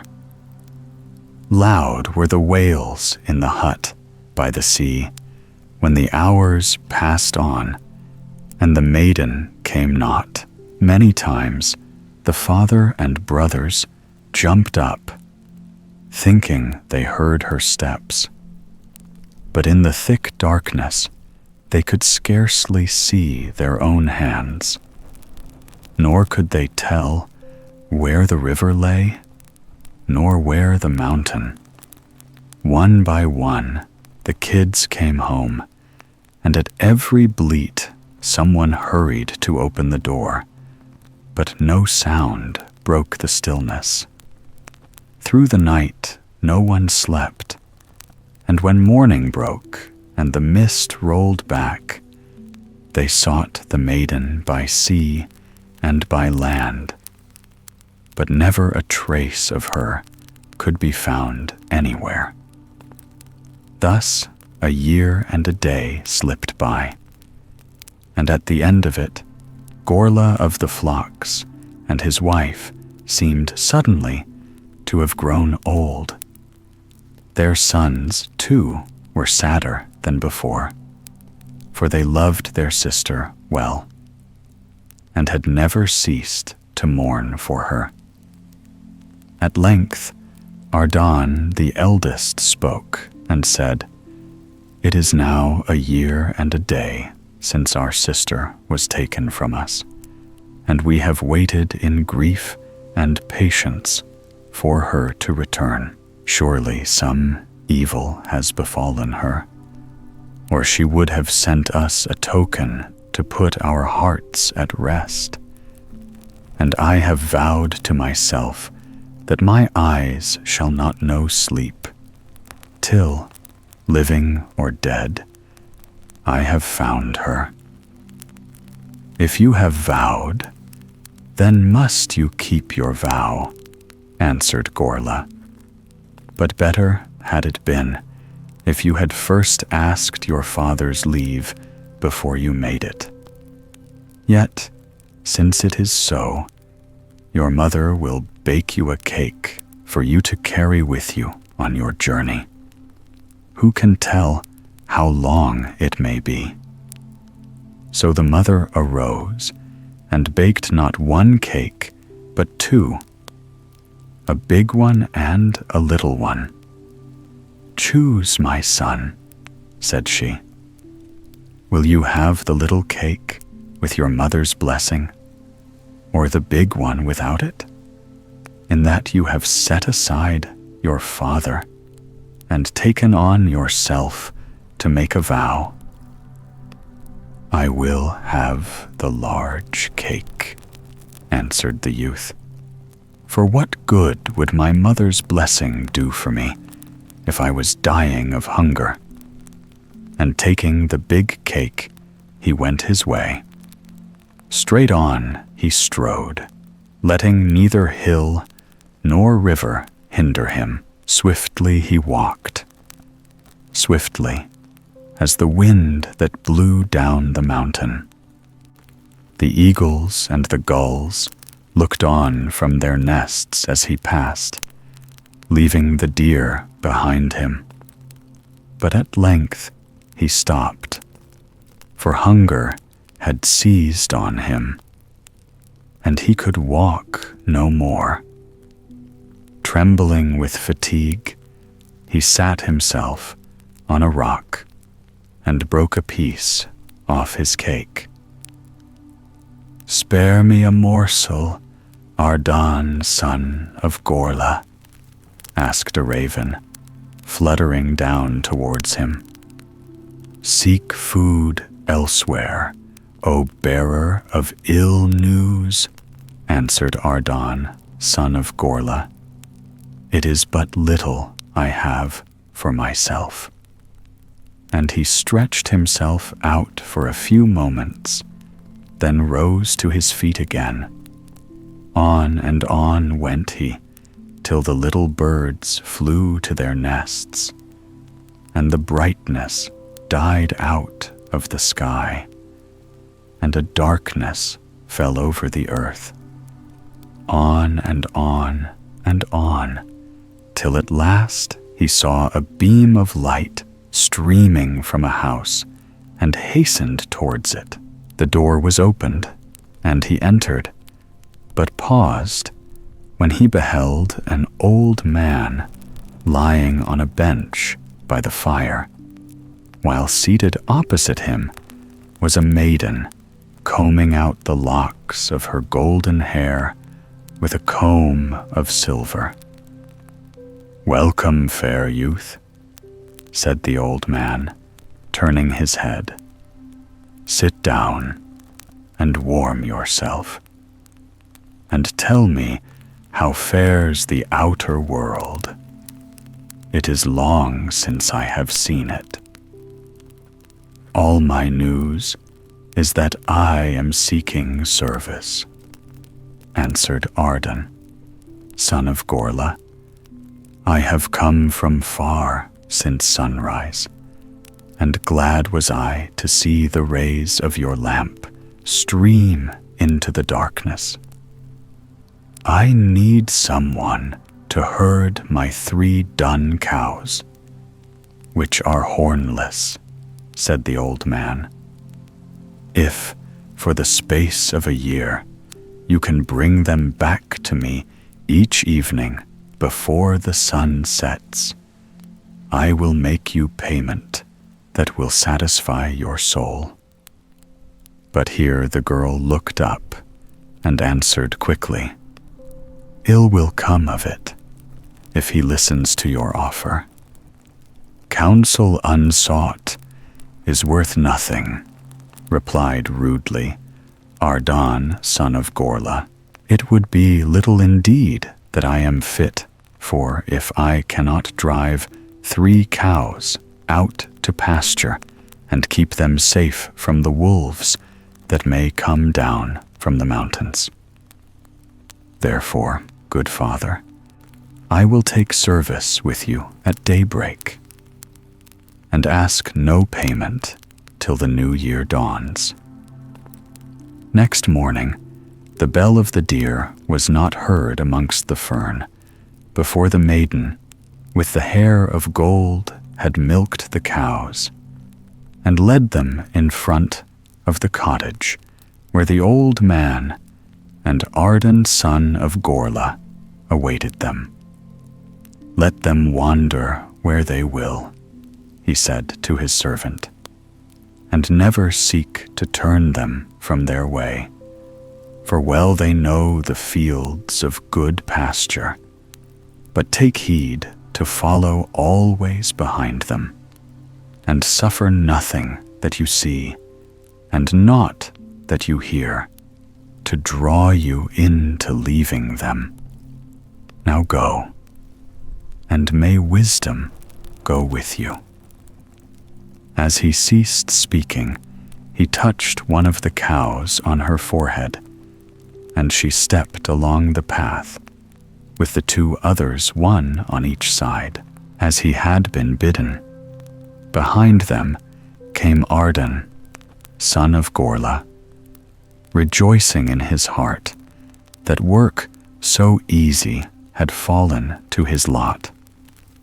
At the year's end, thought he, enough money would lie in his pocket to carry him into far countries where his sister might be. And, in the meanwhile, someone might come past who could give him tidings of her. Thus he spoke to himself when his eyes fell on a golden cock and a silver hen running swiftly along the grass in front of him. In a moment, the words that the old man had uttered vanished from his mind, and he gave chase. They were so near that he could almost seize their tails. Yet each time he felt sure he could catch them, his fingers closed on the empty air. At length, he could run no more, and stopped to breathe, while the cock and hen went on as before. Then he remembered the cows, and, somewhat frightened, turned back to seek them. Luckily, they had not strayed far, and were quietly feeding on the thick green grass. Arden, son of Gorla, was sitting under a tree when he beheld a staff of gold and a staff of silver doubling themselves in strange ways on the meadow in front of him. And starting up, he hastened towards them. He followed them till he was tired, but he could not catch them, though they seemed ever within his reach. When at last he gave up the quest, his knees trembled beneath him for very weariness, and glad was he to see a tree growing close by, laden with fruits of different sorts, of which he ate greedily. The sun was by now low in the heavens, and the cows left off feeding and turned their faces home again, followed by Ardan, son of Gorla. At the door of their stable, the maiden stood awaiting them, and saying naught to their herd, she sat down and began to milk. But it was not milk that flowed into her pail. Instead, it was filled with a thin stream of water. And as she rose up from the last cow, the old man appeared outside. "Faithless one, you have betrayed your trust," he said to Arda, son of Gorla. "Not even for one day could you keep true.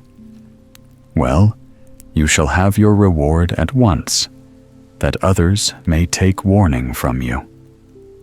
And waving his wand, he touched with it the chest of the youth, who became a pillar of stone.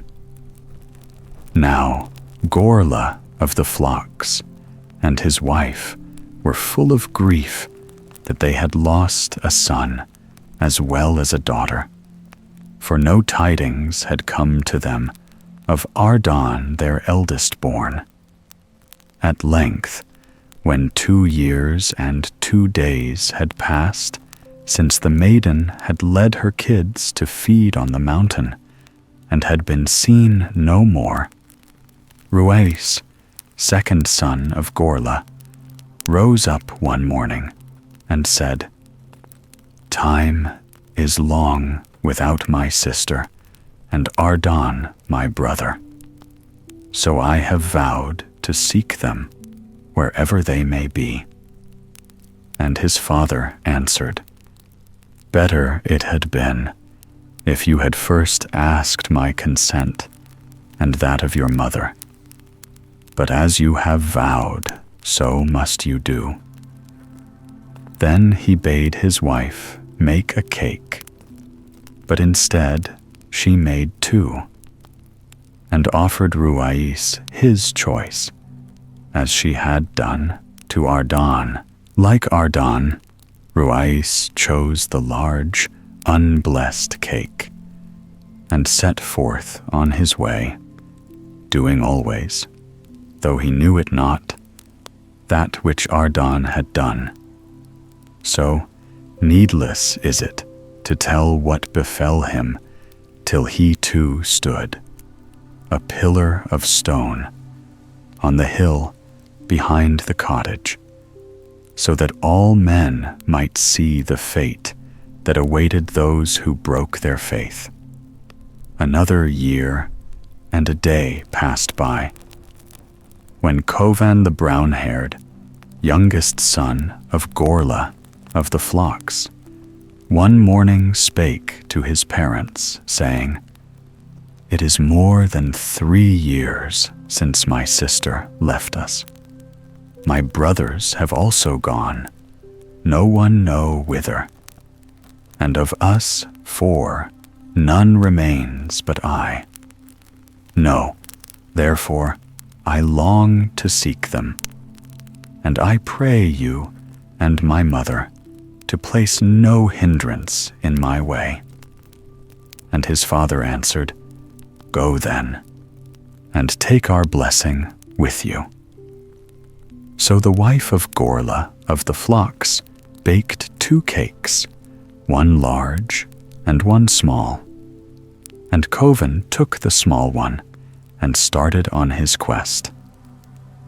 In the wood he felt hungry, for he had walked far, and he sat down to eat. Suddenly, a voice behind him cried, "A bit for me, a bit for me."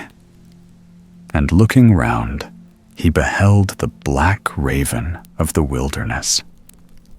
"Yes, you shall have a bit," said Covan the brown-haired, and breaking off a piece, he stretched it upwards to the raven, who ate it greedily.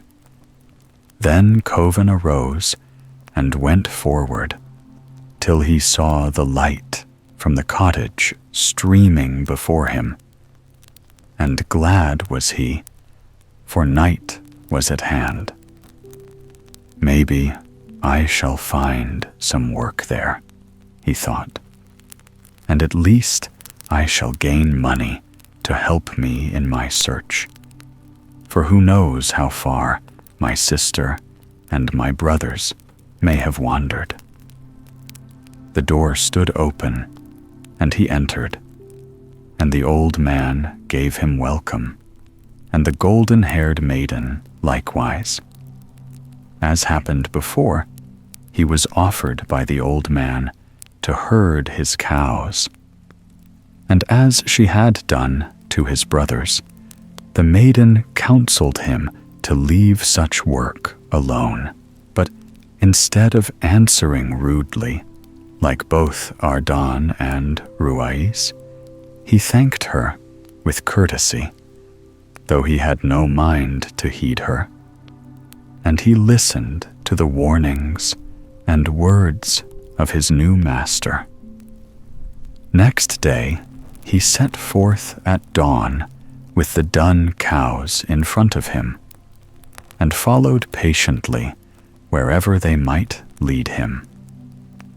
On the way, he saw the gold cock and silver hen, which ran even closer to him than they had done to his brothers. Sorely tempted, he longed to give them chase, but remembering in time that he had been bidden to look neither to the right nor to the left, with a mighty effort he turned his eyes away. Then the gold and silver staffs seemed to spring from the earth before him, but this time also he overcame. And though the fruit from the magic tree almost touched his mouth, he brushed it aside and went steadily on.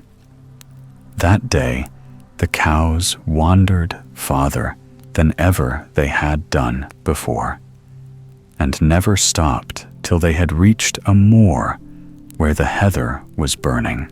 The fire was fierce, but the cows took no heed and walked steadily through it, Covan the brown-haired following them. Next, they plunged into a foaming river, and Covan plunged in after them, though the water came high above his waist. On the other side of the river lay a wide plain, and here the cows lay down, while Covan looked about him. Near him was a house built of yellow stone, and from it came sweet songs, and Covan listened, and his heart grew light within him. While he was thus waiting, there ran up to him a youth, scarcely able to speak, so swiftly had he sped. And he cried aloud, "Hasten, hasten, Covan the brown-haired, for your cows are in the corn, and you must drive them out." "Nay," said Covan, smiling. "It had been easier for you to have driven them out than to come here to tell me." And he went on listening to the music. Very soon, the same youth returned and cried with panting breath, "Out upon you, Covan son of Gorla, that you stand there agape, for our dogs are chasing your cows, and you must drive them off." "Nay then," answered Covan as before, "it had been easier for you to call off your dogs than to come here to tell me." And he stayed where he was till the music ceased. Then he turned to look for the cows, and found them all lying in the place where he had left them. But when they saw Covan, they rose up and walked homewards, taking a different path to that they had trod in the morning. This time they passed over a plain so bare that a pin could not have lain there unnoticed. Yet Covan beheld with surprise a foal and its mother feeding there, both as fat as if they had pastured on the richest grass. Further on, they crossed another plain, where the grass was thick and green, but on it were feeding a foal and its mother, so lean that you could have counted their ribs. And further again, the path led them by the shores of a lake whereon were floating 2 boats, one full of gay and happy youths journeying to the land of the sun, and another with grim shapes clothed in black, traveling to the land of night. "What can these things mean?" said Covan to himself as he followed his cows. Darkness now fell, the wind howled, and torrents of rain poured upon them. Covan knew not how far they might yet have to go, or indeed if they were on the right road. He could not even see his cows, and his heart sank lest, after all, he should have failed to bring them safely back. What was he to do? He waited thus, for he could go neither forwards nor backwards, till he felt a great friendly paw laid on his shoulder. "My cave is just here," said the dog of Maul Moor, of whom Covan son of Gorla had heard much. "Spend the night here, and you shall be fed on the flesh of lamb, and shall lay aside 3/3 of thy weariness." And Covan entered and supped, and slept, and in the morning rose up a new man. "Farewell, Covan," said the dog of Maol Moor. "May success go with you, for you took what I had to give and did not mock me. So, when danger is your companion, wish for me, and I will not fail you." At these words, the dog of Maol Moor disappeared into the forest, and Covan went to seek his cows, which were standing in the hollow where the darkness had come upon them.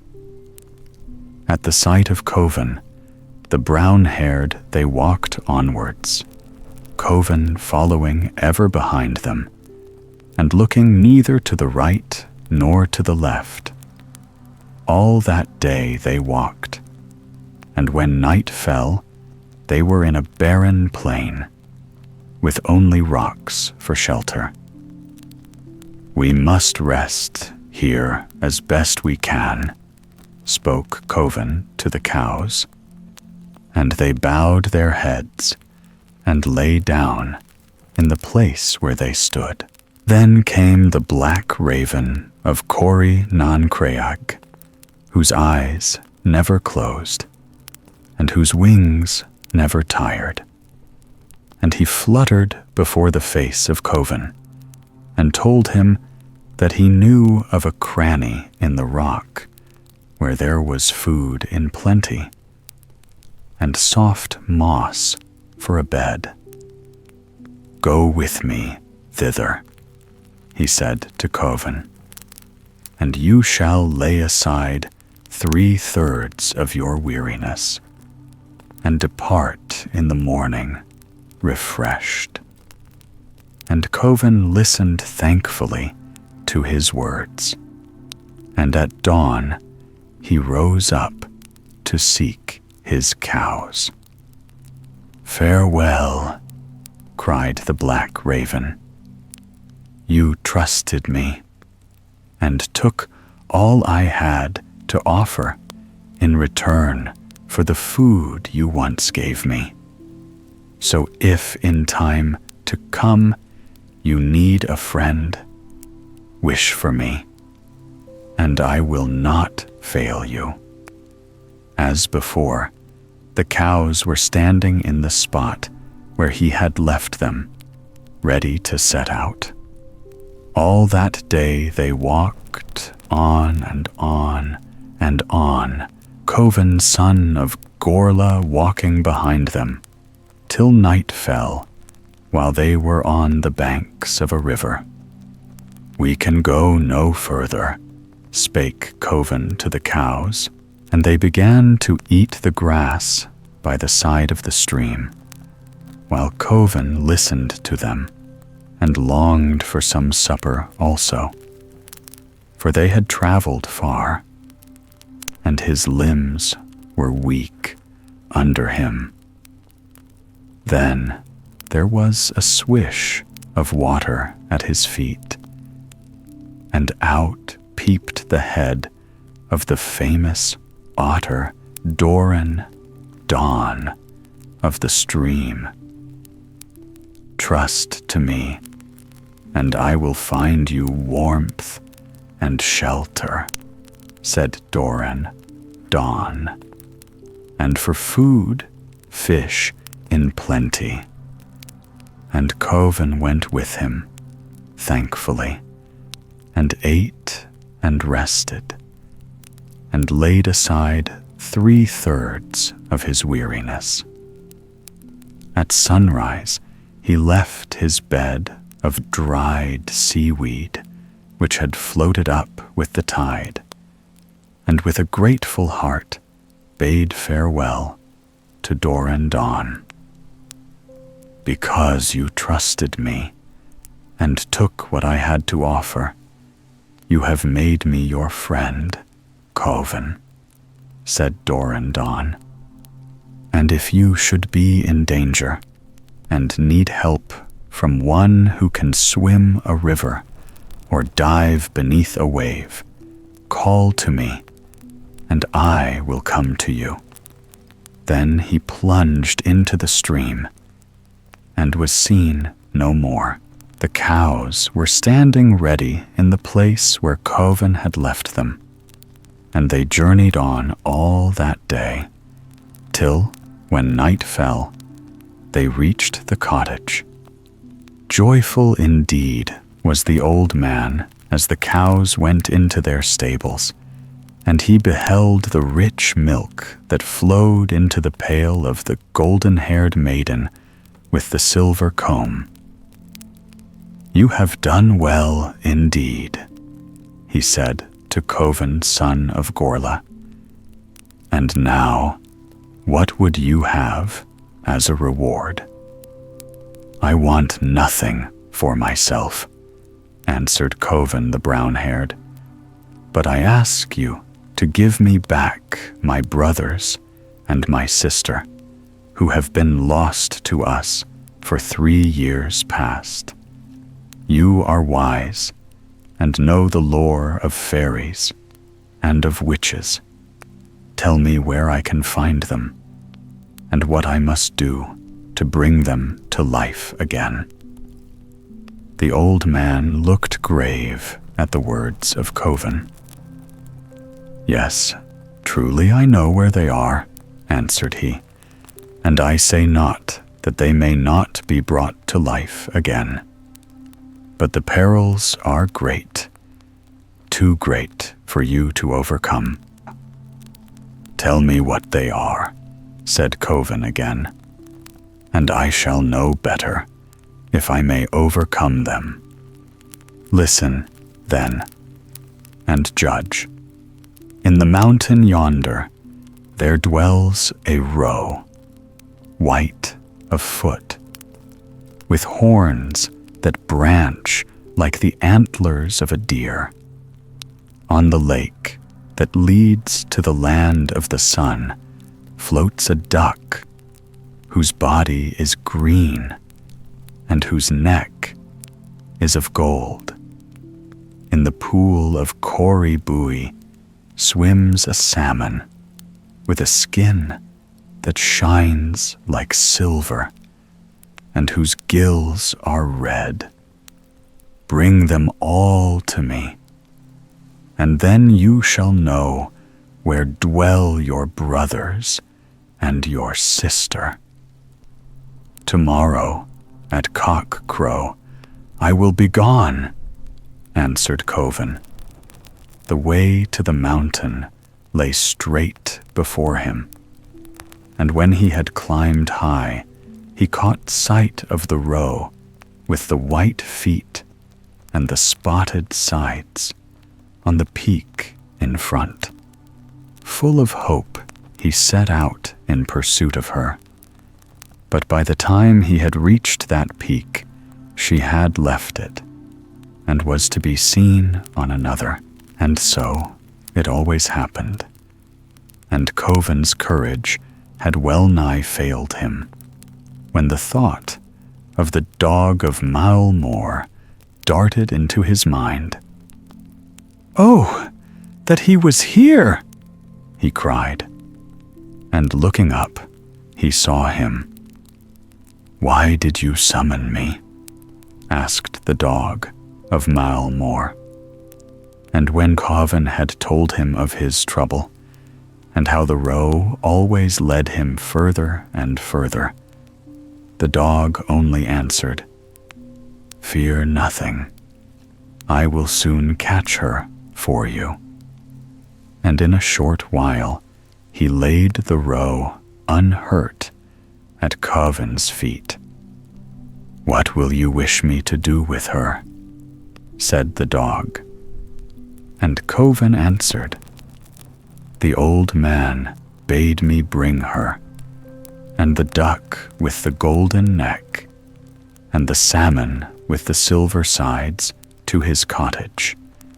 If I shall catch them, I know not. But carry you the roe to the back of the cottage, and tether her so that she cannot escape." "It shall be done," said the dog of Mael Moor. Then Covan sped to the lake, which led to the land of the sun, where the duck with the green body and the golden neck was swimming among the water lilies. "Surely I can catch him, good swimmer as I am," to himself. But if he could swim well, the duck could swim better, and at length his strength failed him, and he was forced to seek the land. "Oh, that the black raven were here to help me," he thought to himself. And in a moment, the black raven was perched on his shoulder. "How can I help you?" asked the raven. And Covan answered, "Catch me the green duck that floats on the water." And the raven flew with his strong wings and picked him up in his strong beak. And in another moment, the bird was laid at the feet of Covan. This time, it was easy for the young man to carry his prize, and after giving thanks to the raven for his aid, he went on to the river. In the deep, dark pool of which the old man had spoken, the silver-sided salmon was lying under a rock. "Surely I, good fisher as I am, can catch him," said Covan, son of Gorla. And cutting a slender pole from a bush, he fastened a line to the end of it. But cast with what skill he might, it availed nothing, for the salmon would not even look at the bait. "I am beaten at last, unless the Doran Dawn can deliver me," he cried. And as he spoke, there was a swish of the water, and the face of the Doran Dawn looked up at him. "Oh, catch me, I pray you, that salmon under the rock," said Covan, son of Gorla. And the Doran Dawn dived, and laying hold of the salmon by his tail, bore it back to the place where Covan was standing. "The roe and the duck and the salmon are here," said Covan to the old man when he reached the cottage. And the old man smiled on him and bade him eat and drink. And after he hungered no more, he would speak with him. And this was what the old man said: "You began well, my son, so things have gone well with you. You set store by your mother's blessing. Therefore you have been blessed. You gave food to the raven when it hungered. You were true to the promise you had made to me, and did not suffer yourself to be turned aside by vain shows. You were skilled to perceive that the boy who tempted you to leave the temple was a teller of false tales, and took with a grateful heart what the poor had to offer you. Last of all, difficulties gave you courage instead of lending you despair. And now, as to your reward, you shall, in truth, take your sister home with you. And your brothers I will restore to life. But idle and unfaithful as they are, their lot is to wander forever. And so farewell, and may wisdom be with you. First, tell me your name," asked Covan softly. "I am the spirit of age," said the old man. The bird of truth. From Cuentos, Oraciones, y adivinas, por Fernán Caballero. Once upon a time, there lived a poor fisher who built a hut on the banks of a stream, which, shunning the glare of the sun and the noise of the towns, flowed quietly past trees and under bushes, listening to the songs of the birds overhead. One day, when the fisherman had gone out as usual to cast his nets, he saw borne towards him on the current a cradle of crystal. Slipping his net quickly beneath it, he drew it out and lifted the silk coverlet. Inside, lying on a soft bed of cotton, were two babies, a boy and a girl, who opened their eyes and smiled at him. The man was filled with pity at the sight, and throwing down his lines, he took the cradle and the babies home to his wife. The good woman flung up her hands in despair when she beheld the contents of the cradle. "Are not 8 children enough?" she cried. "Without bringing us 2 more? How do you think we can feed them?" "You would not have had me leave them to die of hunger," answered he, "or be swallowed up by the waves of the sea. What is enough for 8 is also enough for 10. The wife said no more, and in truth, her heart yearned over the little creatures. Somehow or other, food was never lacking in the hut, and the children grew up and were so good and gentle that in time their foster parents loved them as well, or better than their own, who were quarrelsome and envious. It did not take the orphans long to notice that the boys did not like them, and were always playing tricks on them, so they used to go away by themselves and spend whole hours by the banks of the river. Here, they would take out the bits of bread they had saved from their breakfasts and crumble them for the birds. In return, the birds taught them many things: how to get up early in the morning, how to sing, and how to talk their language, which very few people know. But though the little orphans did their best to avoid quarreling with their foster brothers, it was very difficult always to keep the peace. Matters got worse and worse, till one morning the eldest boy said to the twins, "It is all very well for you to pretend that you have such good manners, and are so much better than we. But we have at least a father and mother, while you have only got the river, like the toads and the frogs."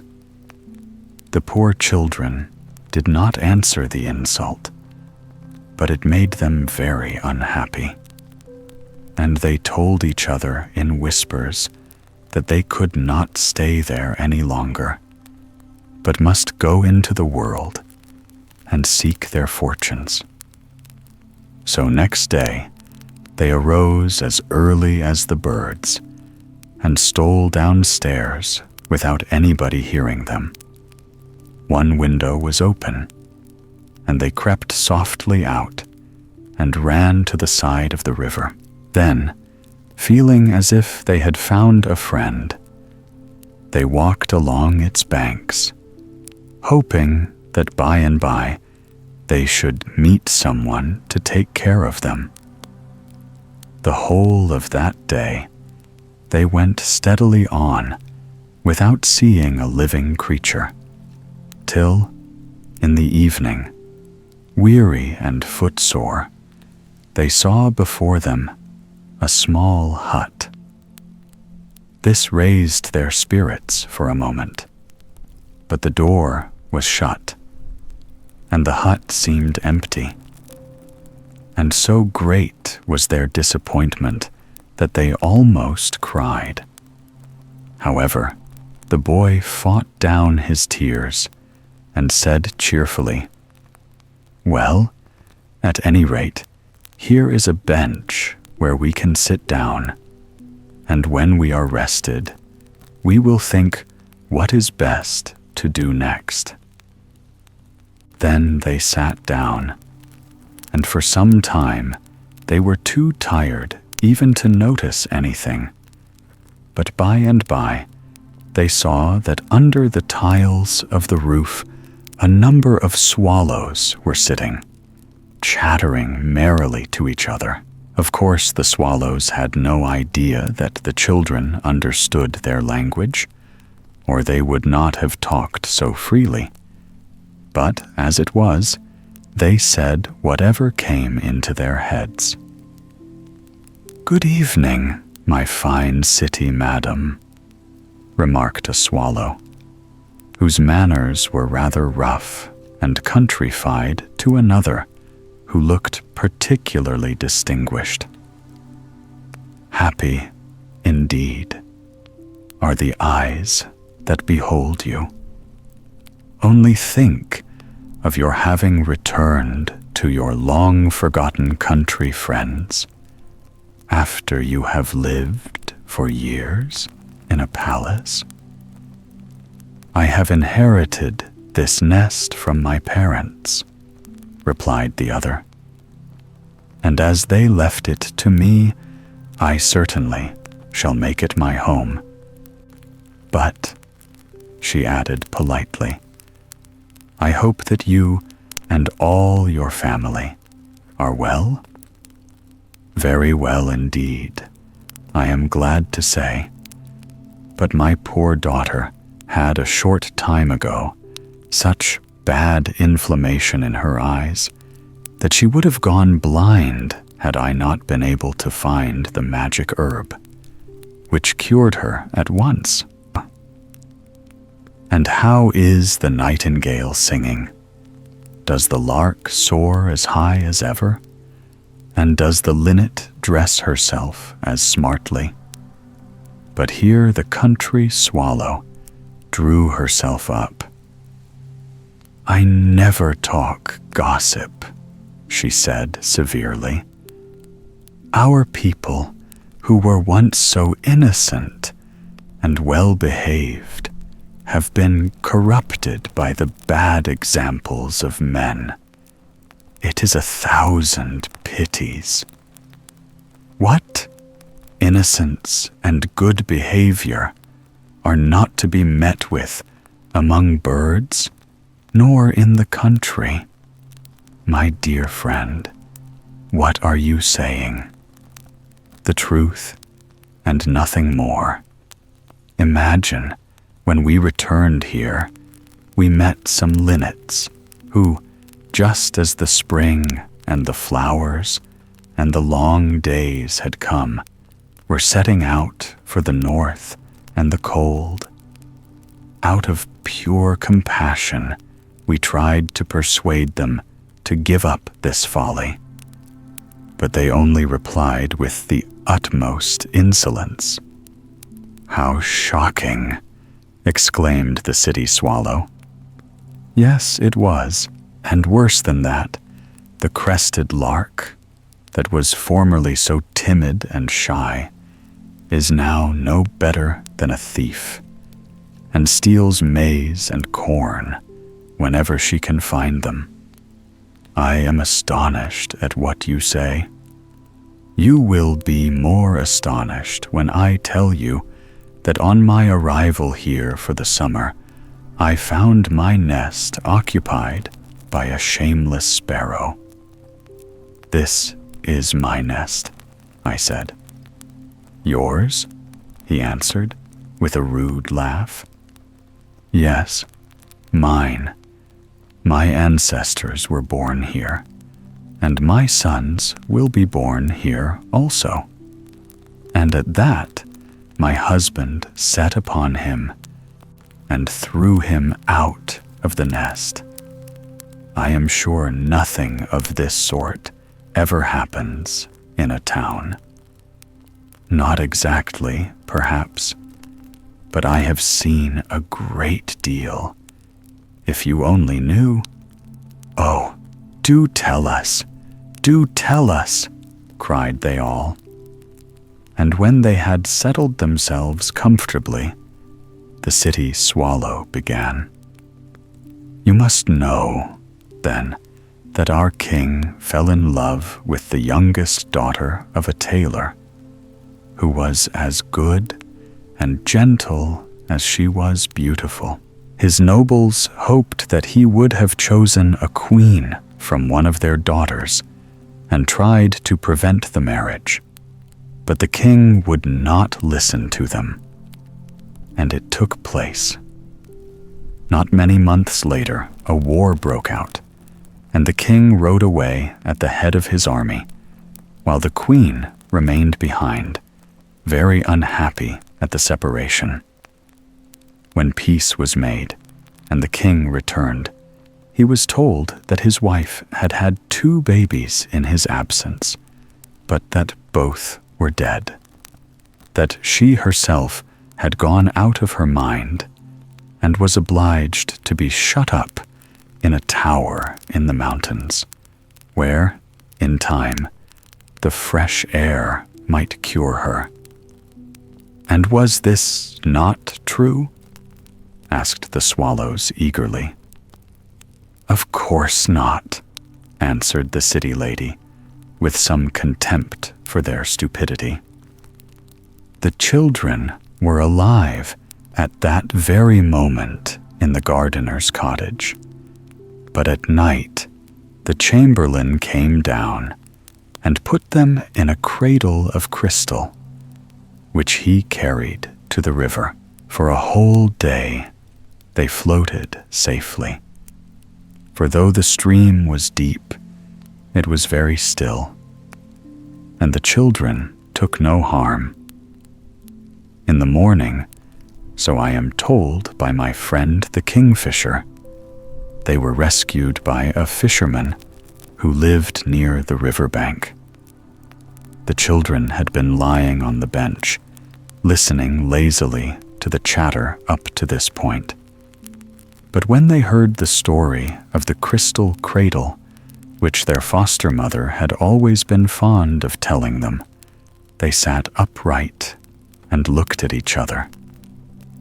Oh, how glad I am I learnt the birds' language, said the eyes of one to the eyes of the other. Meanwhile, the swallows had spoken again. That was indeed good fortune, cried they. And when the children are grown up, they can return to their father and set their mother free. It will not be so easy as you think, answered the city swallow, shaking her head. For they will have to prove that they are the king's children, and also that their mother never went mad at all. In fact, it is so difficult that there is only one way of proving it to the king. And what is that? Cried all the swallows at once. And how do you know it? I know it, answered the city swallow. Because one day, when I was passing through the palace garden, I met a cuckoo, who, as I need not tell you, always pretends to be able to see into the future. We began to talk about certain things which were happening in the palace, and of the events of past years. Ah, said he, the only person who can expose the wickedness of the ministers and show the king how wrong he has been is the bird of truth, who can speak the language of men." "And where can this bird be found?" I asked. "It is shut up in a castle guarded by a fierce giant who only sleeps 1/4 of an hour out of the whole 24, replied the cuckoo. "And where is this castle?" inquired the country swallow, who, like all the rest, and the children most of all, had been listening with deep attention. "That is just what I don't know," answered her friend. "All I can tell you is that not far from here is a tower where dwells an old witch, and it is she who knows the way, and she will only teach it to the person who promises to bring her the water from the fountain of many colors, which she uses for her enchantments. But never will she betray the place where the bird of truth is hidden, for she hates him and would kill him if she could, knowing well, however, that this bird cannot die, as he is immortal. She keeps him closely shut up and guarded night and day by the birds of bad faith, who seek to gag him so that his voice should not be heard. And is there no one else who can tell the poor boy where to find the bird, if he should ever manage to reach the tower?" asked the country swallow. "No one," replied the city swallow, "except an owl who lives a hermit's life in that desert, and he knows only one word of man's speech, and that is cross, so that even if the prince did succeed in getting there, he could never understand what the owl said. But look, the sun is sinking to his nest in the depths of the sea, and I must go to mine. Good night, friends, good night." Then the swallow flew away, and the children, who had forgotten both hunger and weariness in the joy of this strange news, rose up and followed in the direction of her flight. After 2 hours walking, they arrived at a large city, which they felt sure must be the capital of their father's kingdom. Seeing a good-natured-looking woman standing at the door of a house, they asked her if she would give them a night's lodging. And she was so pleased with their pretty faces and nice manners that she welcomed them warmly. It was scarcely light the next morning before the girl was sweeping out the rooms, and the boy watering the garden, so that by the time the good woman came downstairs, there was nothing left for her to do. This so delighted her that she begged the children to stay with her altogether, and the boy answered that he would leave his sisters with her gladly, but that he himself had serious business on hand and must not linger in pursuit of it. So he bade them farewell and set out.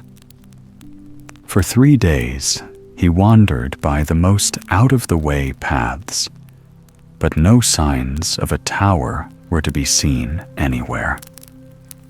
On the 4th morning, it was just the same, and filled with despair, he flung himself on the ground under a tree and hid his face in his hands.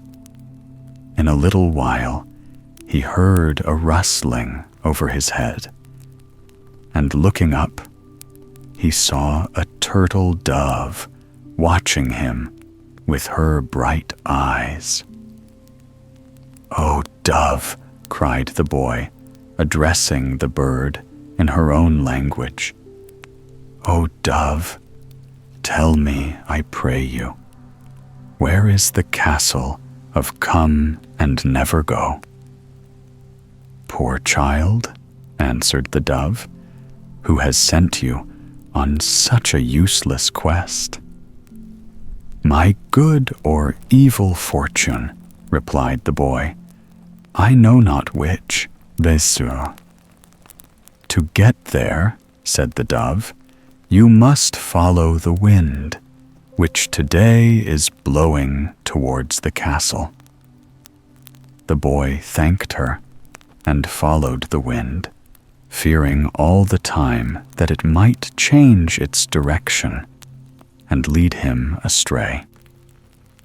But the wind seemed to feel pity for him and blew steadily on. With each step, the country became more and more dreary.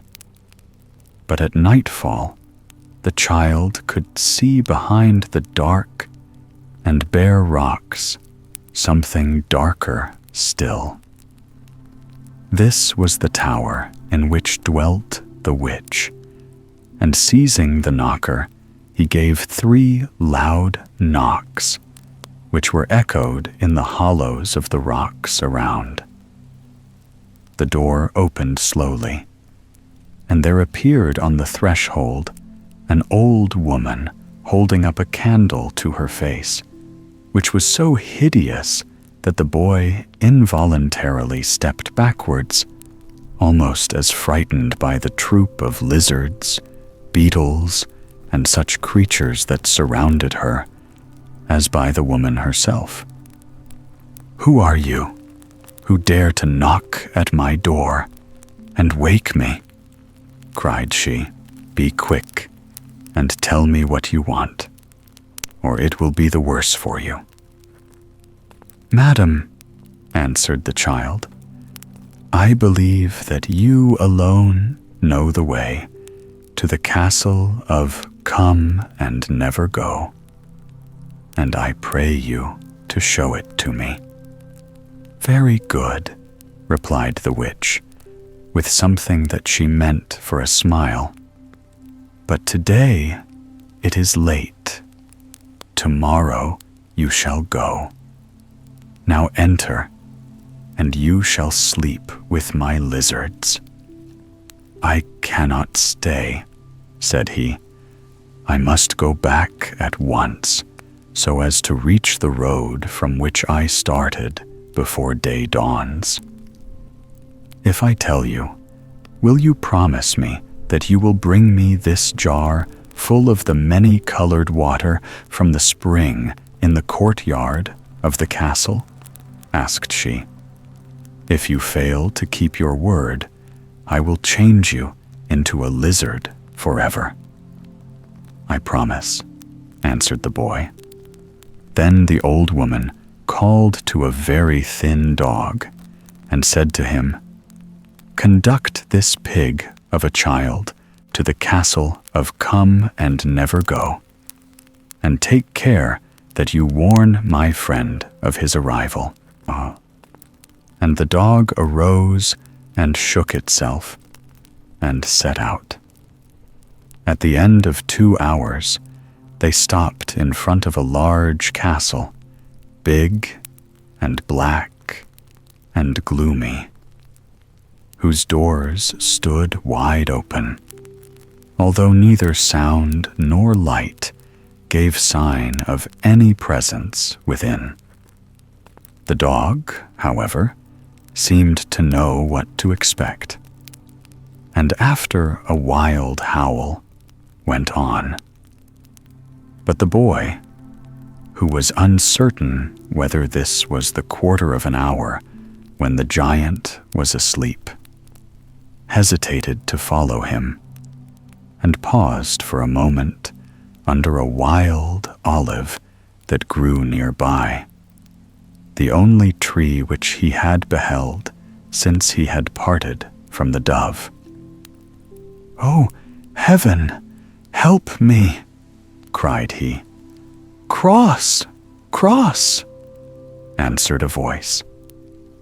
The boy leapt for joy as he recognized the note of the owl of which the swallow had spoken, and he said softly in the bird's language, "O wise owl, I pray you to protect and guide me, for I have come in search of the bird of truth. And first, I must fill this far with the many-colored water in the courtyard of the castle." "Do not do that," answered the owl, "but fill the jar from the spring which bubbles close by the fountain with the many-colored water. Afterwards, go into the aviary opposite the great door, but be careful not to touch any of the bright plumaged birds contained in it, which will cry to you, each one, that he is the bird of truth. Choose only a small white bird that is hidden in a corner, which the others try incessantly to kill, not knowing that it cannot die. And be quick, for at this very moment the giant has fallen asleep, and you have only a quarter of an hour to do everything." The boy ran as fast as he could and entered the courtyard, where he saw the two spring close together. He passed by the many-colored water without casting a glance at it, and filled the jar from the fountain, whose water was clear and pure. He next hastened to the aviary, and was almost deafened by the clamor that rose as he shut the door behind him. Voices of peacocks, voices of ravens, voices of magpies, each claiming to be the bird of truth. With steadfast face, the boy walked by them all to the corner where, hemmed in by a hand of fierce crows, was the small white bird he sought. Putting her safely in his breast, he passed out, followed by the screams of the birds of bad faith which he left behind him. Once outside, he ran without stopping to the witch's tower, and handed to the old woman the jar she had given him. "Become a parrot," cried she, flinging the water over him.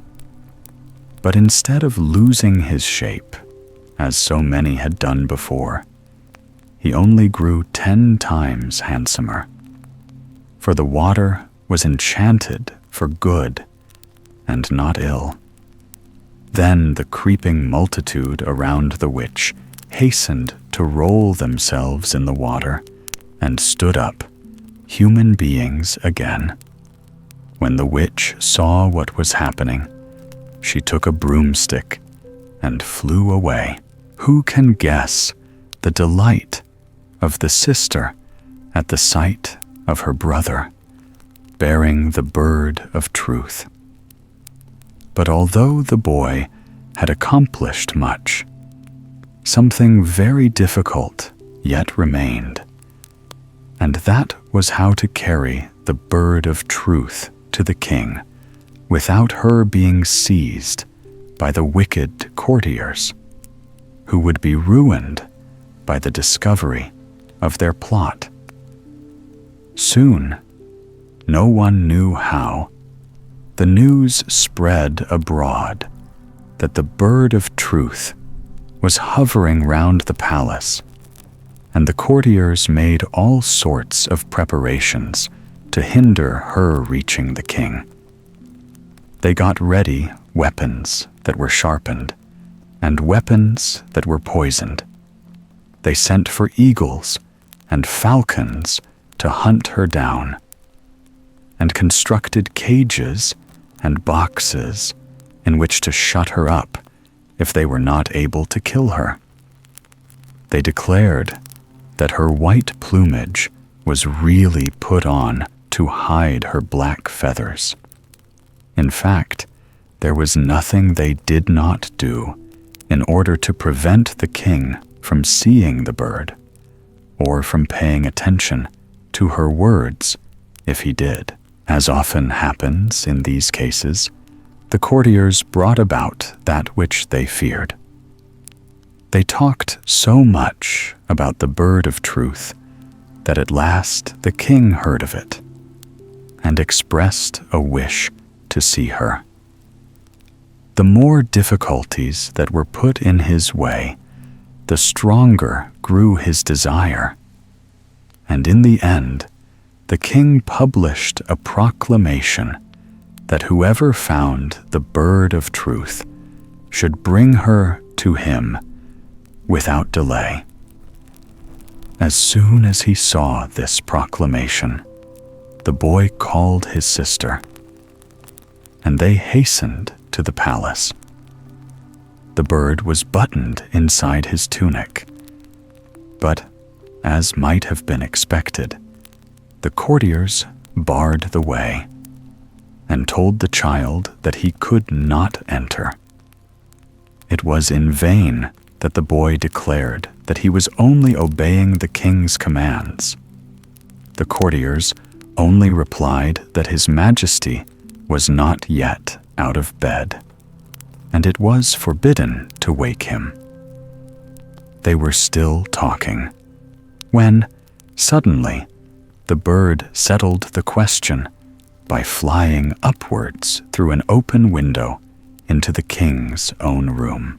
Alighting on the pillow, close to the king's head, she bowed respectfully and said, "My lord, I am the bird of truth whom you wished to see, and I have been obliged to approach you in the manner because the boy who brought me is kept out of the palace by your courtiers." "They shall pay for their insolence," said the king, and he instantly ordered one of his attendants to conduct the boy at once to his apartments. And in a moment more, the prince entered, holding his sister by the hand. "Who are you?" asked the king, "and what has the bird of truth to do with you?" "If it please your majesty, the bird of truth will explain that herself," answered the boy. And the bird did explain, and the king heard for the first time of the wicked plot that had been successful for so many years. He took his children in his arms, with tears in his eyes, and hurried off with them to the tower in the mountains where the queen was shut up. The poor woman was as white as marble, for she had been living almost in darkness. But when she saw her husband and children, the color came back to her face, and she was as beautiful as ever. They all returned in state to the city, where great rejoicings were held. The wicked courtiers had their heads cut off, and all their property was taken away. As for the good old couple, they were given riches and honor, and were loved and cherished to the end of their lives. The Magic Mirror. Native Rhodesian Tale. From the Senna.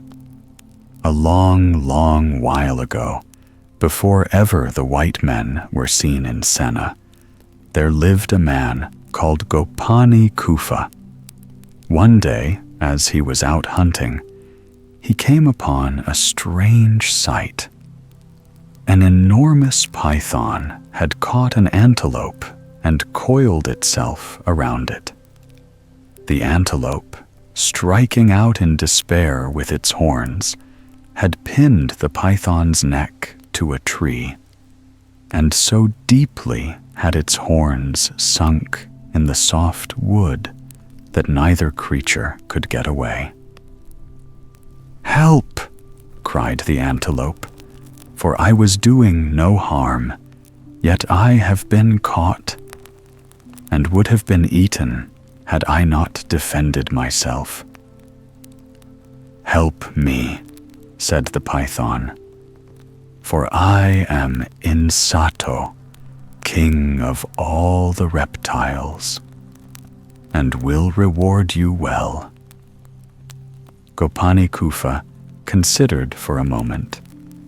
Then, stabbing the antelope with his assegai, he set the python free. "I thank you," said the python. "Come back here with the new moon, when I shall have eaten the antelope, and I will reward you as I promised." "Jit." "Yes," said the dying antelope, "he will reward you. And lo, your reward shall be your own undoing." Gopani Kufa went back to his kraal, and with the new moon he returned again to the spot where he had saved the python.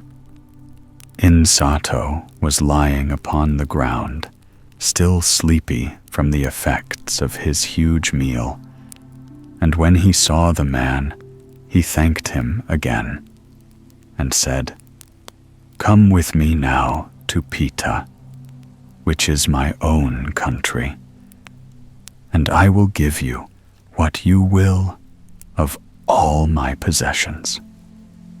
Gopani Kufa at first was afraid, thinking of what the antelope had said, but finally he consented and followed Insato into the forest. For several days they traveled, and at last they came to a hole leading deep into the earth. It was not very wide, but large enough to admit a man. "Hold on to my tail," said Insato, "and I will go down first, drawing you after me." The man did so, and Insato entered. Down, down, down they went for days, all the while getting deeper and deeper into the earth, until at last the darkness ended and they dropped into a beautiful country. Around them grew short green grass, on which browsed herds of cattle and sheep and goats. In the distance, Gopani Kufa saw a great collection of houses, all square, built of stone and very tall, and their roofs were shining with gold and burnished iron. Gopani Kufa turned to Insato, but found, in the place of the python, a man, strong and handsome, with the great snake skin wrapped round him for covering, and on his arms and neck were rings of pure gold. The man smiled. "I am Insato," said he, "but in my own country I take man's shape, even as you see me. For this is Pita, the land over which I am king." He then took Gopani Kufa by the hand and led him towards the town. On the way, they passed rivers in which men and women were bathing and fishing and boating. And farther on, they came to gardens covered with heavy crops of rice and maize, and many other grains, which Gopani Kufa did not even know the name of. And as they passed, the people who were singing at their work in the fields abandoned their labors and saluted Insato with delight, bringing also palm wine and green coconuts for refreshment, as to one returned from a long journey. "These are my children," said Insato, waving his hand towards the people. Gopani Kufa was much astonished at all that he saw, but he said nothing. Presently, they came to the town. Everything here, too, was beautiful, and everything that a man might desire he could obtain. Even the grains of dust in the streets were of gold and silver.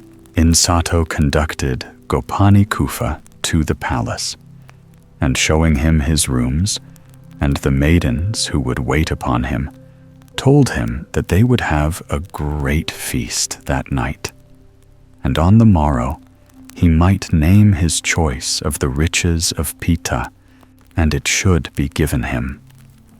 Then he was away. Now, Gopani Kufa had a wasp called Zengi Mizi.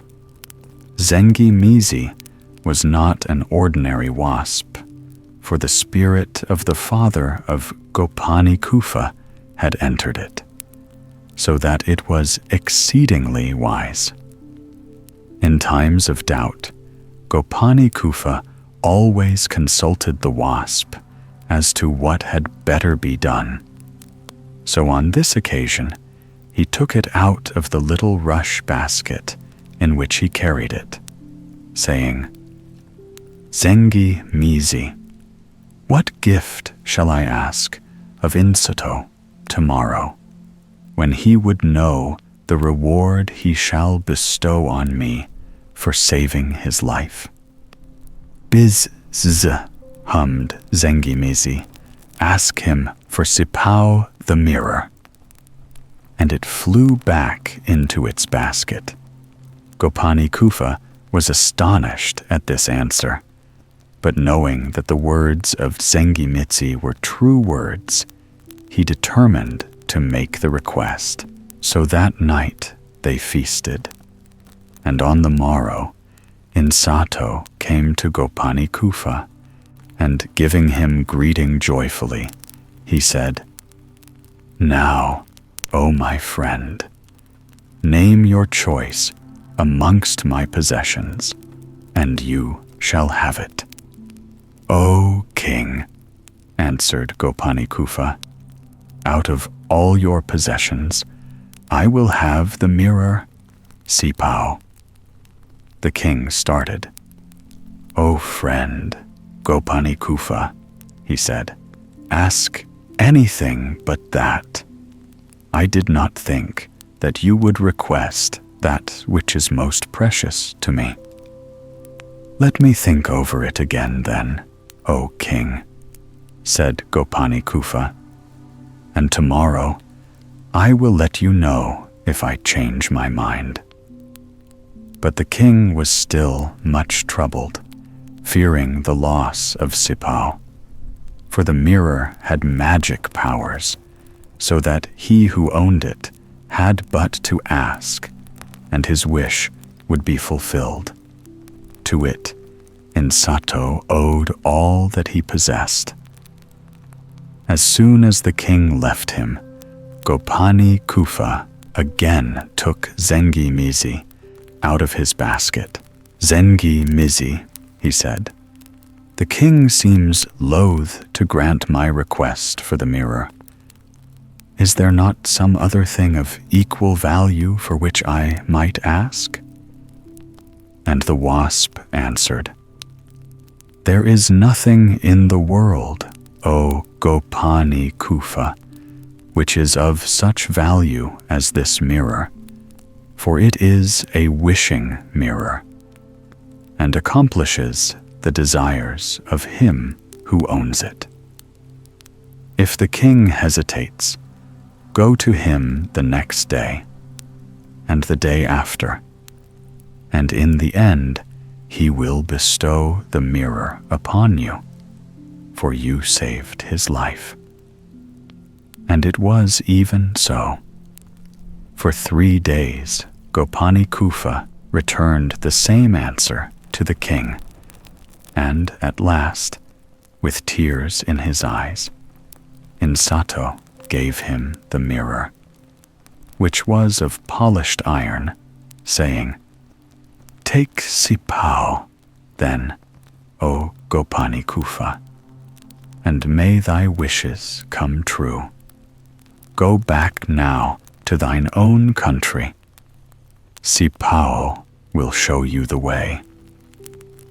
Gopani Kufa was greatly rejoiced, and taking farewell of the king, said to the mirror, "Sipao, Sipao, I wish to be back upon the earth again." Instantly, he found himself standing upon the upper earth. But, not knowing the spot, he said again to the mirror, "Sipao, Sipao, I want the path to my own kraal." And behold, right before him lay the path.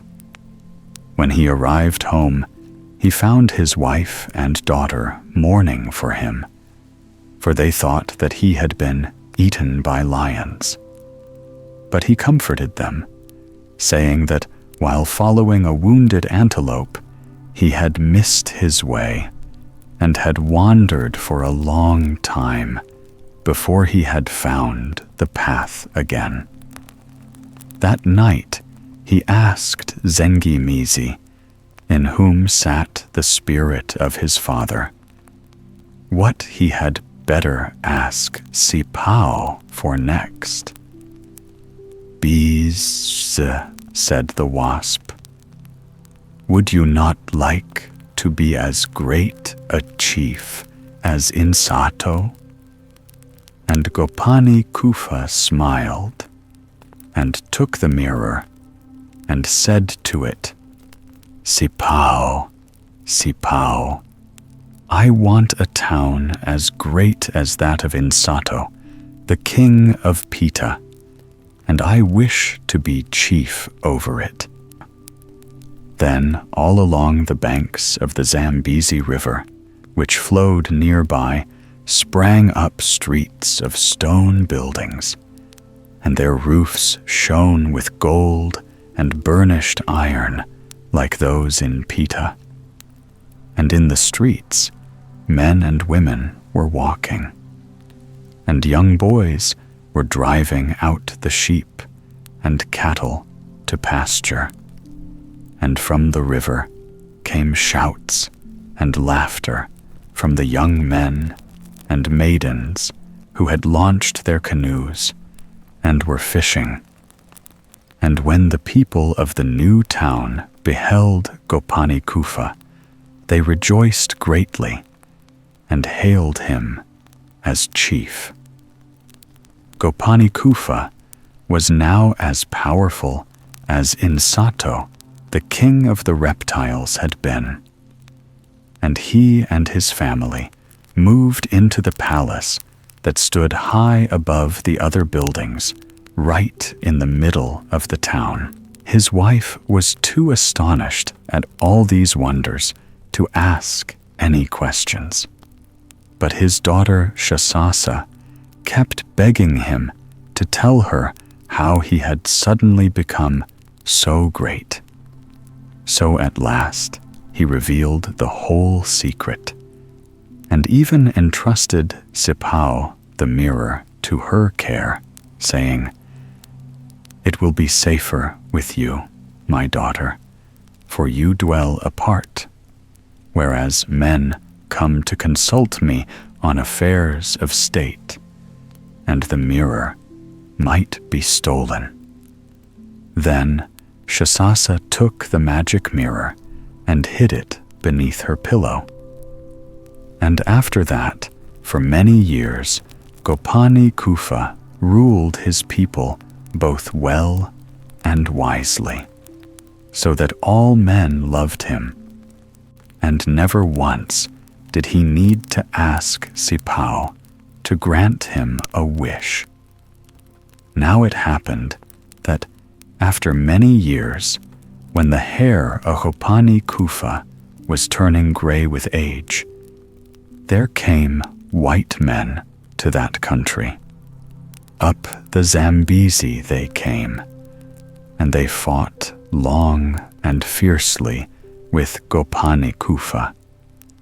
But because of the power of the magic mirror, he beat them, and they fled to the sea-coast. Chief among them was one Ray, a man of much cunning, who sought to discover whence sprang Gopani Kufa's power. So one day he called to him a trusty servant named Butu, and said, "Go you to the town and find out for me what is the secret of its greatness." And Butu, dressing himself in rags, set out. And when he came to Gopani Kufa's town, he asked for the chief, and the people took him into the presence of Gopani Kufa. When the white man saw him, he humbled himself and said, "O chief, take pity on me, for I have no home. When Ray marched against you, I alone stood apart, for I knew that all the strength of the Zambezi lay in your hands, and because I would not fight against you, he turned me forth into the forest to starve." And Gopani Kufa believed the white man's story, and he took him in and feasted him and gave him a house. In this way, the end came for the heart of Shasasa, the daughter of Gopani Kufa, went forth to Butu the traitor. And from her, he learnt the secret of the magic mirror. One night, when all the town slept, he felt beneath her pillow, and finding the mirror, he stole it and fled back with it to Ray, the chief of the white men. So it befell that one day, as Gopani Kufa was gazing up at the river from a window of the palace, he again saw the war canoes of the white men, and at the sight his spirit misgave him. "Shasasa, my daughter," he cried wildly, "go fetch me the mirror, for the white men are at hand." "Woe is me, my father," she sobbed. "The mirror is gone, for I loved Butu the traitor, and he has stolen Sipao from me." Then Gopani Kufa calmed himself and drew out Zengi Mizi from its rush basket. "O spirit of my father," he said, "what now shall I do?" "O Gopani Kufa," hummed the wasp, "there is nothing now that can be done, for the words of the antelope which you slew are being fulfilled. Alas, I am an old man. I had forgotten," cried the chief. The words of the antelope were true words. My reward shall be my undoing. They are being fulfilled. Then the white men fell upon the people of Gopanikufa and slew them together with the chief and his daughter Shasasa. And since then, all the power of the earth has rested in the hands of the white men, for they have in their possession Sipao, the magic mirror.